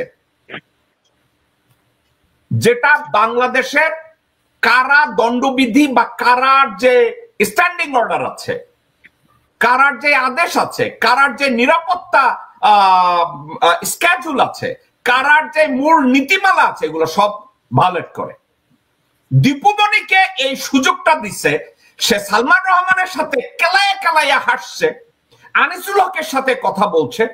এই যে কাজ কারবার গুলো করছে, এটা কি আপনি মনে করেন যে বাংলাদেশের ম্যাজিস্ট্রেট কোর্টের প্রসিকিউটরের ব্যর্থতা, নাকি আসিফ নজরুলের ব্যর্থতা, নাকি ওই বিচারকের ব্যর্থতা, নাকি সার্বিকভাবে আমাদের বিচার ব্যবস্থার ব্যর্থতা?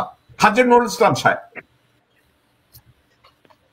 জাকুব সাহেব, দীপুমণিরা যেহেতু অপরাধী হিসাবে তাদেরকে এই আসামির কাঠগড়ে আনা হয়েছে, সেখানেই তো আমাদের আইন শৃঙ্খলা বাহিনী আইন ভঙ্গ করেছে।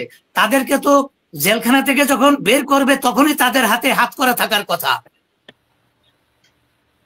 তাদের হাতে হাত করা নাই, তো তারা যা খুশি তাই করবে, করে যাচ্ছে।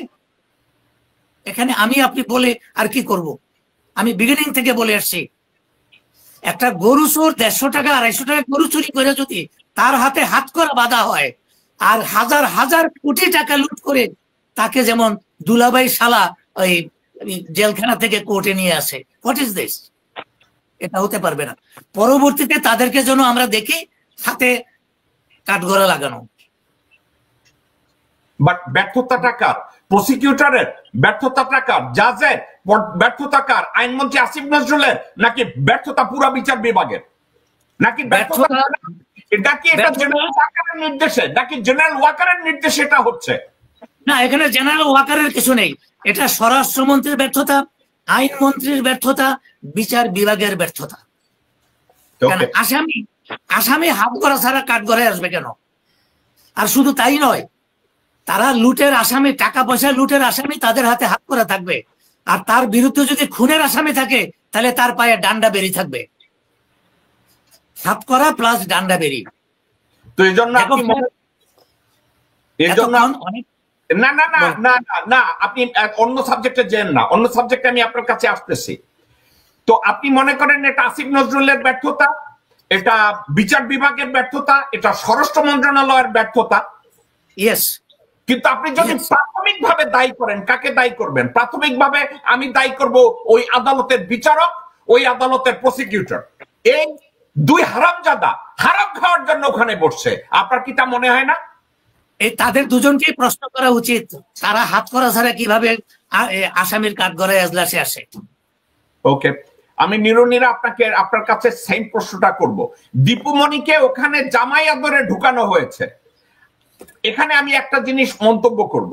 আমার ধারণা জেনারেল ওয়াকার, স্বরাষ্ট্র মন্ত্রণালয় এবং আইজি প্রিজন এবং ওই কোর্টের বিচারকদের বলে দিচ্ছে, হয়তো ওয়াকার নিজে বলে নাই, আসিফ নজরুলকে দিয়ে বলাইছে, স্বরাষ্ট্র মন্ত্রণালয়কে দিয়ে বলাইছে যে তাদের সাথে যেন সৌহার্দ্যপূর্ণ আচরণ করা হয়।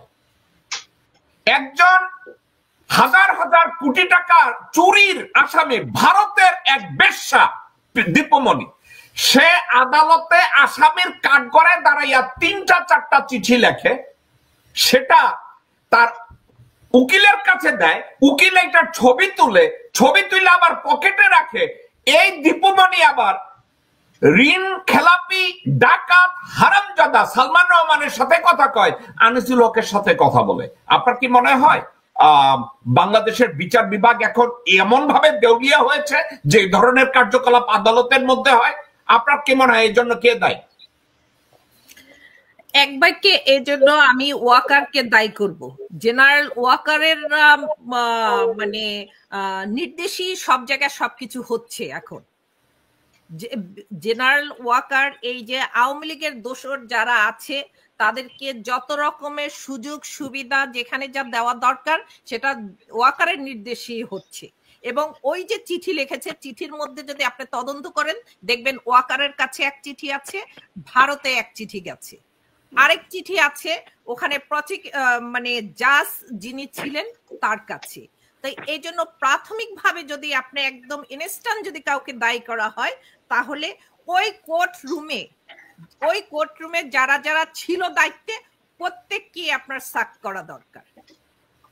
ওকে, এর জন্য কি আপনি আসিফ নজরুলকে দায়ী করেন যে সে ওয়াকার যেটা তাকে ইনস্ট্রাকশন দিয়েছে ওই অনুযায়ী ওয়াকার আদালতে এই নির্দেশ দিয়ে দিচ্ছে? অফকোর্স আসিফ নজরুলের এই জন্য দায়ভার নিতে হবে। ওকে, আমি সেম প্রশ্নটা অ্যাডভোকেট কাজী আব্দুল্লাহ আল মামুন আপনার কাছে জানতে চাইবো। এর জন্য এই ব্যর্থতাটা কার? ওই কোর্টের বিচারকের, প্রসিকিউটরের, নাকি আইন মন্ত্রণালয়ের, না কারা বিভাগের, না স্বরাষ্ট্র মন্ত্রণালয়ের, নাকি আসিফ নজরুলের, নাকি জেনারেল ওয়াকারের? আচ্ছা, এই গত 5-6 মাস যাবত তো আমরা এগুলো দেখেই আসছি। দেশে মনে হচ্ছে কোনো বিচার ব্যবস্থা নাই, দেশের মনে হচ্ছে ওই হাসিনার মতনই আছে। দেশের স্বরাষ্ট্রমন্ত্রী মনে হয় ওই দিল্লি থেকে যা নির্দেশ পায় সেভাবেই চলতেছে। এইখানে আপনার বিচার বিভাগও বোধহয় দিল্লি থেকে আসে, প্রেসক্রিপশন আসে, এবং এদের যে বস যে হলো এর সব কেরানি, বস হইলো ওয়াকার। আর ওয়াকারের বিগ বস হলো দিল্লি। তো আজকে যদি আমরা ভুলে যাই যে আমাদের এই যুদ্ধটা এখনো চলমান, ভারতীয় আগ্রাসন বিরুদ্ধে আমাদের যুদ্ধ চলমান, তারা শুধু পিছপা হয়েছে 2 কদম। হ্যাঁ, তো কাজেই তারা পশ্চাৎপদ স্মরণ করায় মানে আমাদের বিজয় হয় নাই এবং বিপ্লব শেষও হয় নাই। কাজেই আমি বারবারই বলছি যে আমাদের দেশে প্রবাসে নতুন করে সংগঠিত হতে হবে। আর এই সুযোগ আমি বলেই ফেলছি যে 100 দিন পরে আমরা একটা মূল্যায়ন ছিল এই বর্তমান সরকার, বিশেষ করে ইউনূস সরকারের প্রতি। কিন্তু আরেকটা 100 বছর মানে আরেকটা দ্বিতীয় 100 দিন, সরি 100 বছর বলছি, তো দ্বিতীয় 100 দিনের পরে সেটা হবে 21শে ফেব্রুয়ারির একদিন আগে, মোর অর লেস। তা আমরা বলতে চাই আগামী 21শে ফেব্রুয়ারি পর্যন্ত আমরা 2 টার্মে 100 দিন করে আমরা অবজার্ভ করবো এই সরকারকে। হয় ইউনূসকে দৃঢ় হতে হবে, আর না হলে আমরা ঘোষণা করবো ইউনূস এক ধরনের বন্দী অবস্থায় আছে।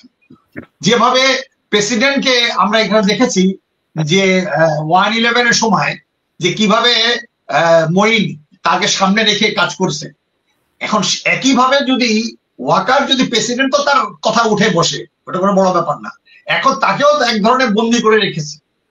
এখন তাকে কি করে আমরা উদ্ধার করব? তাকে সমর্থন করলেও আমরা করতে পারবো না।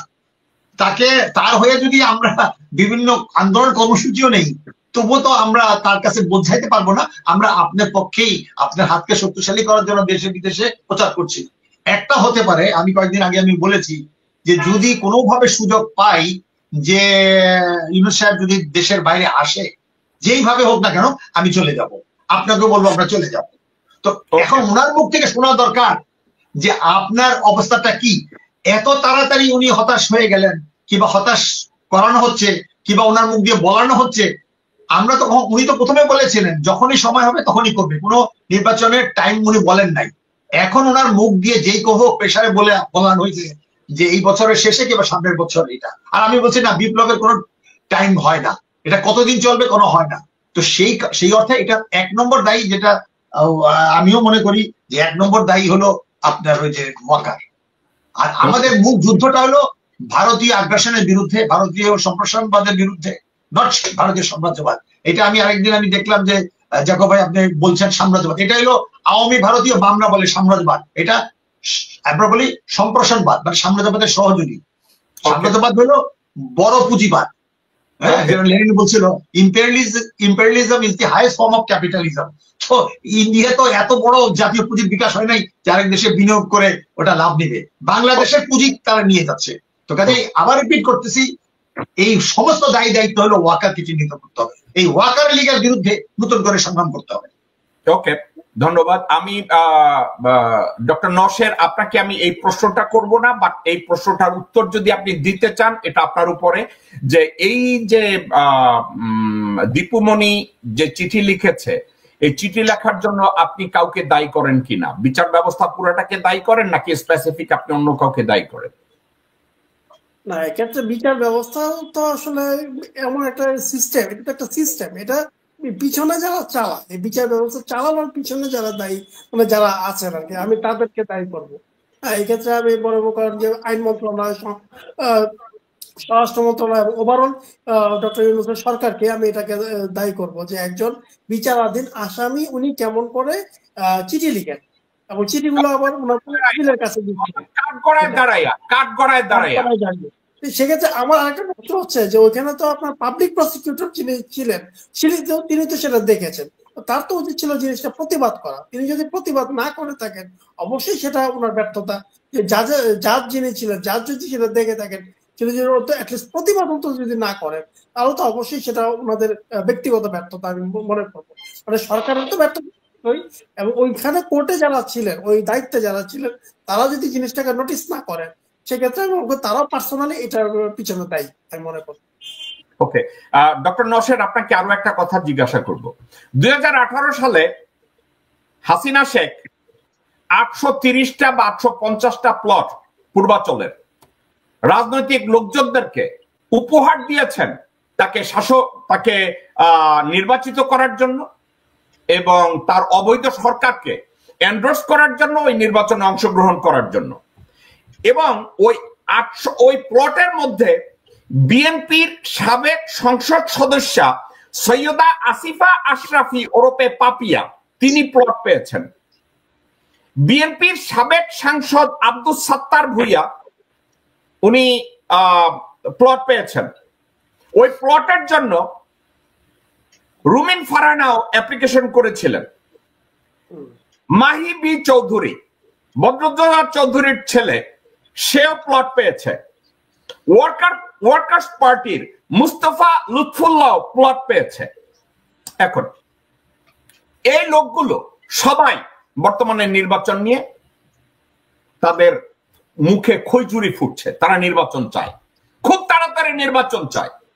পাপিয়ার মতো লোকজন যারা একটা প্লটের জন্য যারা কয়েক কোটি টাকা লোনের জন্য ধর্ণা দিয়ে দেশকে এভাবে বিক্রি করে, তাদের নির্বাচনের দাবি করা আপনার কাছে কতটা লজিক্যাল মনে হয় এই মুহূর্তে? তাদের ক্ষেত্রে তো লজিক্যালি, কারণ তারা চাচ্ছে যত তাড়াতাড়ি এবারে ক্ষমতায় যাবে। মানে আমি যেটা বলি, যত তাড়াতাড়ি এবারে গাদির নিচে গদির সুখ তারা পেতে চায়। হ্যাঁ, এইটার জন্য তারা তো ইংরেজ সরকারের উপর তো তারা চাপ সৃষ্টি করবে যে তাড়াতাড়ি ইলেকশন দাও, ইলেকশন দিলে তো আমরা ক্ষমতায় যাব, ক্ষমতায় যদি এমপি মন্ত্রী হতে পারি তাহলে হাজার হাজার কোটি টাকা আমরা বানাতে পারবো। এটাই তো তাদের ইচ্ছা। মানে তারা তো রাজনীতি করে এটার জন্য, মানে ক্ষমতায় যাবে বা ক্ষমতার কাছাকাছি থাকবে এবং ওইটার বিনিময়ে তারা টাকা পয়সা, প্লট বা বাড়ি গাড়ি ফ্ল্যাট এগুলার মালিক হবে।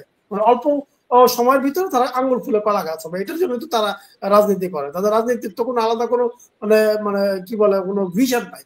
যেরকম ভিশন আগে আমরা আগের জেনারেশনে বা অন্যান্য মানে প্রবীণ রাজনীতিবিদ যারা ত্যাগী রাজনীতিবিদ ছিল, মৌলানা ভাসানী, ওনাদের রাজনীতির মধ্যে আমরা যেরকমটা দেখেছি সেটা তো এখন ওর মধ্যে কোনো কিছুই নাই।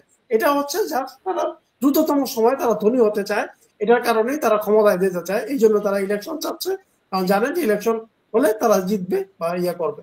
আমি একটা জিনিস বলতে চাই যে এই ইলেকশনে মানে 24 ইলেকশনে যে সমস্ত লোকগুলো বিনা ভোটে এমপি নির্বাচিত হয়েছে তাদেরকে যেন এই দেশের জনগণ আর ভোট না দেয়। আমি জনগণের প্রতি এটা আহ্বান রাখবো যে এরা যেন এই লোকগুলাকে যেন আর কোনোভাবে আর ভোট না দেয়, কারণ এই লোকগুলো হচ্ছে 100% ক্রিমিনাল। ওকে, আপনাকে আরো একটা কথা বলি। ইদানিং জোকার হামিদ, কিশোরগঞ্জের হাসিনা নিয়োজিত একটা হাবড়া ছিল, পুরা হাবড়া, বিশাল হাবড়া এবং হুগলি, হামিদ, জোকার হামিদ, ইদানিং আওয়ামী লীগকে একত্র করার জন্য ডানে বায়ে বিভিন্ন জায়গায় গিয়ে কবর জিয়ারতের বাইরে ব্যাকব্যাক করা শুরু করেছে। আমি ব্যাকব্যাক এই জন্য বলবো, ও ব্যাকব্যাকের আগে বোধহয় হরিবল অথবা জনমন গণ ভারতীয় জাতীয় সঙ্গীত গায় এই হারামজাদা হাবড়া। এই হামিদের এই কথাবার্তাগুলোকে আপনি কিভাবে মূল্যায়ন করেন? এইটা একটা বাংলা একটা কথা আছে না, পাগলে কিনা বলে ছাগলে কিনা খায়, এই আর কি। এখন তার কথাবার্তা সাধারণ জনগণের কাছে কোনো ভ্যালু নাই, এই সমস্ত মানে লাইট কথাবার্তা আর কি। এটা এখন তার যে মানে সে যে পদে ছিল ওই পদে সে যাবার তবু একটাই যোগ্যতা ছিল, সেটা হচ্ছে আনুগত্য, দলীয় আনুগত্যের জোরে সে ওই পদে ছিল। ওই পদে থেকে সে সমস্ত সুযোগ সুবিধা সে ভোগ করেছে। এখন সে এখন সে ওই পদে নাই, কিন্তু পদে না থেকেও সে চাচ্ছে তার দলকে সে সার্ভিস দিয়ে যেতে ভবিষ্যতে যাতে সে আরো সুযোগ সুবিধা সে যদি বেঁচে থাকে তাহলে যেন পায়, এই আর। এই শুয়োরের বাচ্চাকে আপনি দায়ী করেন না যে কত খুনের আসামিকে সে বাদ করে দিচ্ছে? একটা খুব চমৎকার প্রশ্ন করেছেন। আমি কিছুদিন আগে জিনিসটা আমি লয়ার ফ্রেন্ডের সাথে কথা বলছিলাম। আমি বলছিলাম যে বাংলাদেশে এই অপশনটাই রাখা উচিত না, মানে এই যে মার্সি পিটিশনের যে অপশনটা এটা রাখা উচিত। কারণ একটা আসামি অনেকগুলো প্রসিডিউর পেরিয়ে যখন তাকে ভার্ডিক্ট দেওয়া হয়, ডেথ সেন্টেন্স দেওয়া হয়, এবং সেটা একজন প্রেসিডেন্ট একটা কলমের খোঁচায় সেটাকে মাফ করে দিবেন, এই সিস্টেমটা অত্যন্ত মানে আমি মনে করি যে এটা মানে বাংলাদেশের ইয়েতে এটা রাখা উচিত না। দেখা গেছে যে এই সিস্টেমটা ব্যবহার হয়। কিন্তু আমার কেন যেন মনে হয়, আমি আপনার এইটার সাথে দ্বিমত পোষণ করি। রেদার আমরা কি এটা দাবি করতে পারি না যে বাংলাদেশের রাষ্ট্রপতি যেই হবে সে কোনো রাজনৈতিক দলের সদস্য হতে পারবে না? হ্যাঁ, সেটাও করা যেতে পারে, সেটাও করা যেতে পারে যে অরাজনৈতিক ব্যক্তিত্ব মানে রাষ্ট্রপতিতে হবে। এটা কিন্তু আগে ছিল, কোন রাজনৈতিক দলের সমর্থনে রাষ্ট্রপতি হবে না। 2001-এ কিন্তু প্রেসিডেন্ট শাহাবুদ্দিনকে কিন্তু আপনার রাষ্ট্রপতি করেছিলেন, কিন্তু উনি দেখেছেন যে শাহাবুদ্দিনকে উনি কন্ট্রোল করতে পারবেন না। এরকম ওই শাহাবুদ্দিনের মতো মানুষকে যদি উনি রাষ্ট্রপতি বানায় তাহলে উনি কন্ট্রোল করতে পারবেন। এই পরবর্তীতে উনি এটা বাদ দিয়েছেন এবং ওনার চরম অসম্ভব যারা আছে তাদেরকে উনি রাষ্ট্রপতি পদ দিয়েছেন আর কি। ওনার দলীয় আনুগত্যের পুরস্কার হিসেবে উনি পরপর দেখা গেছে প্রথমে দিয়েছিলেন জিল্লুর রহমান যখন মারা গেল তখন এই যে আপনি যার কথা বললেন জোগার হামিদ উনি আসলেন। তারপরে এখন যে আছেন আলোচনাগুলো শুনেছেন, শুনে বুঝতে পেরেছেন যে কি চুক্তি হতে পারে এবং কি হতে পারে। আমরা কিন্তু এই বাংলাদেশের ভিতরে এবং বাহিরে অনেক ইউটিউবার বিশেষ করে পিনাকি তারা কিন্তু বলেছিল সেনাপ্রধানকে নিয়ে যে সেনাপ্রধান আসলে ভারতীয় পারফরমেন্স সাপ করতেছে, কিন্তু এখন সেটা স্পষ্ট হয়ে গেল বিভিন্ন কর্মকাজের মাধ্যমে যে আমরা যে সরকার গঠন করেছি মনে করছিলাম এটা গণ অভ্যুত্থানের সরকার, কিন্তু মূলত আসলে ভারতীয় প্রেসক্রিপশনেই এই সরকার গঠন করা হয়েছে। অর্থাৎ আমাদের যে বিপ্লব সে বিপ্লবের মানে আমি বলবো যে বিপ্লবের কাম সারা হয়ে গিয়েছে, বিপ্লব আর এখন নাই, এখন একটা ভারতীয় নর্মাল সরকার বাংলাদেশে আছে যেটা চেষ্টা করতেছে কীভাবে হাসিনাকে আবারও বাংলাদেশের সক্রিয় করে রাজনীতি করানো যায়। সেই চেষ্টা সেনাবাহিনীর সাথে বড় ধরনের একটা চুক্তিতে হয়তো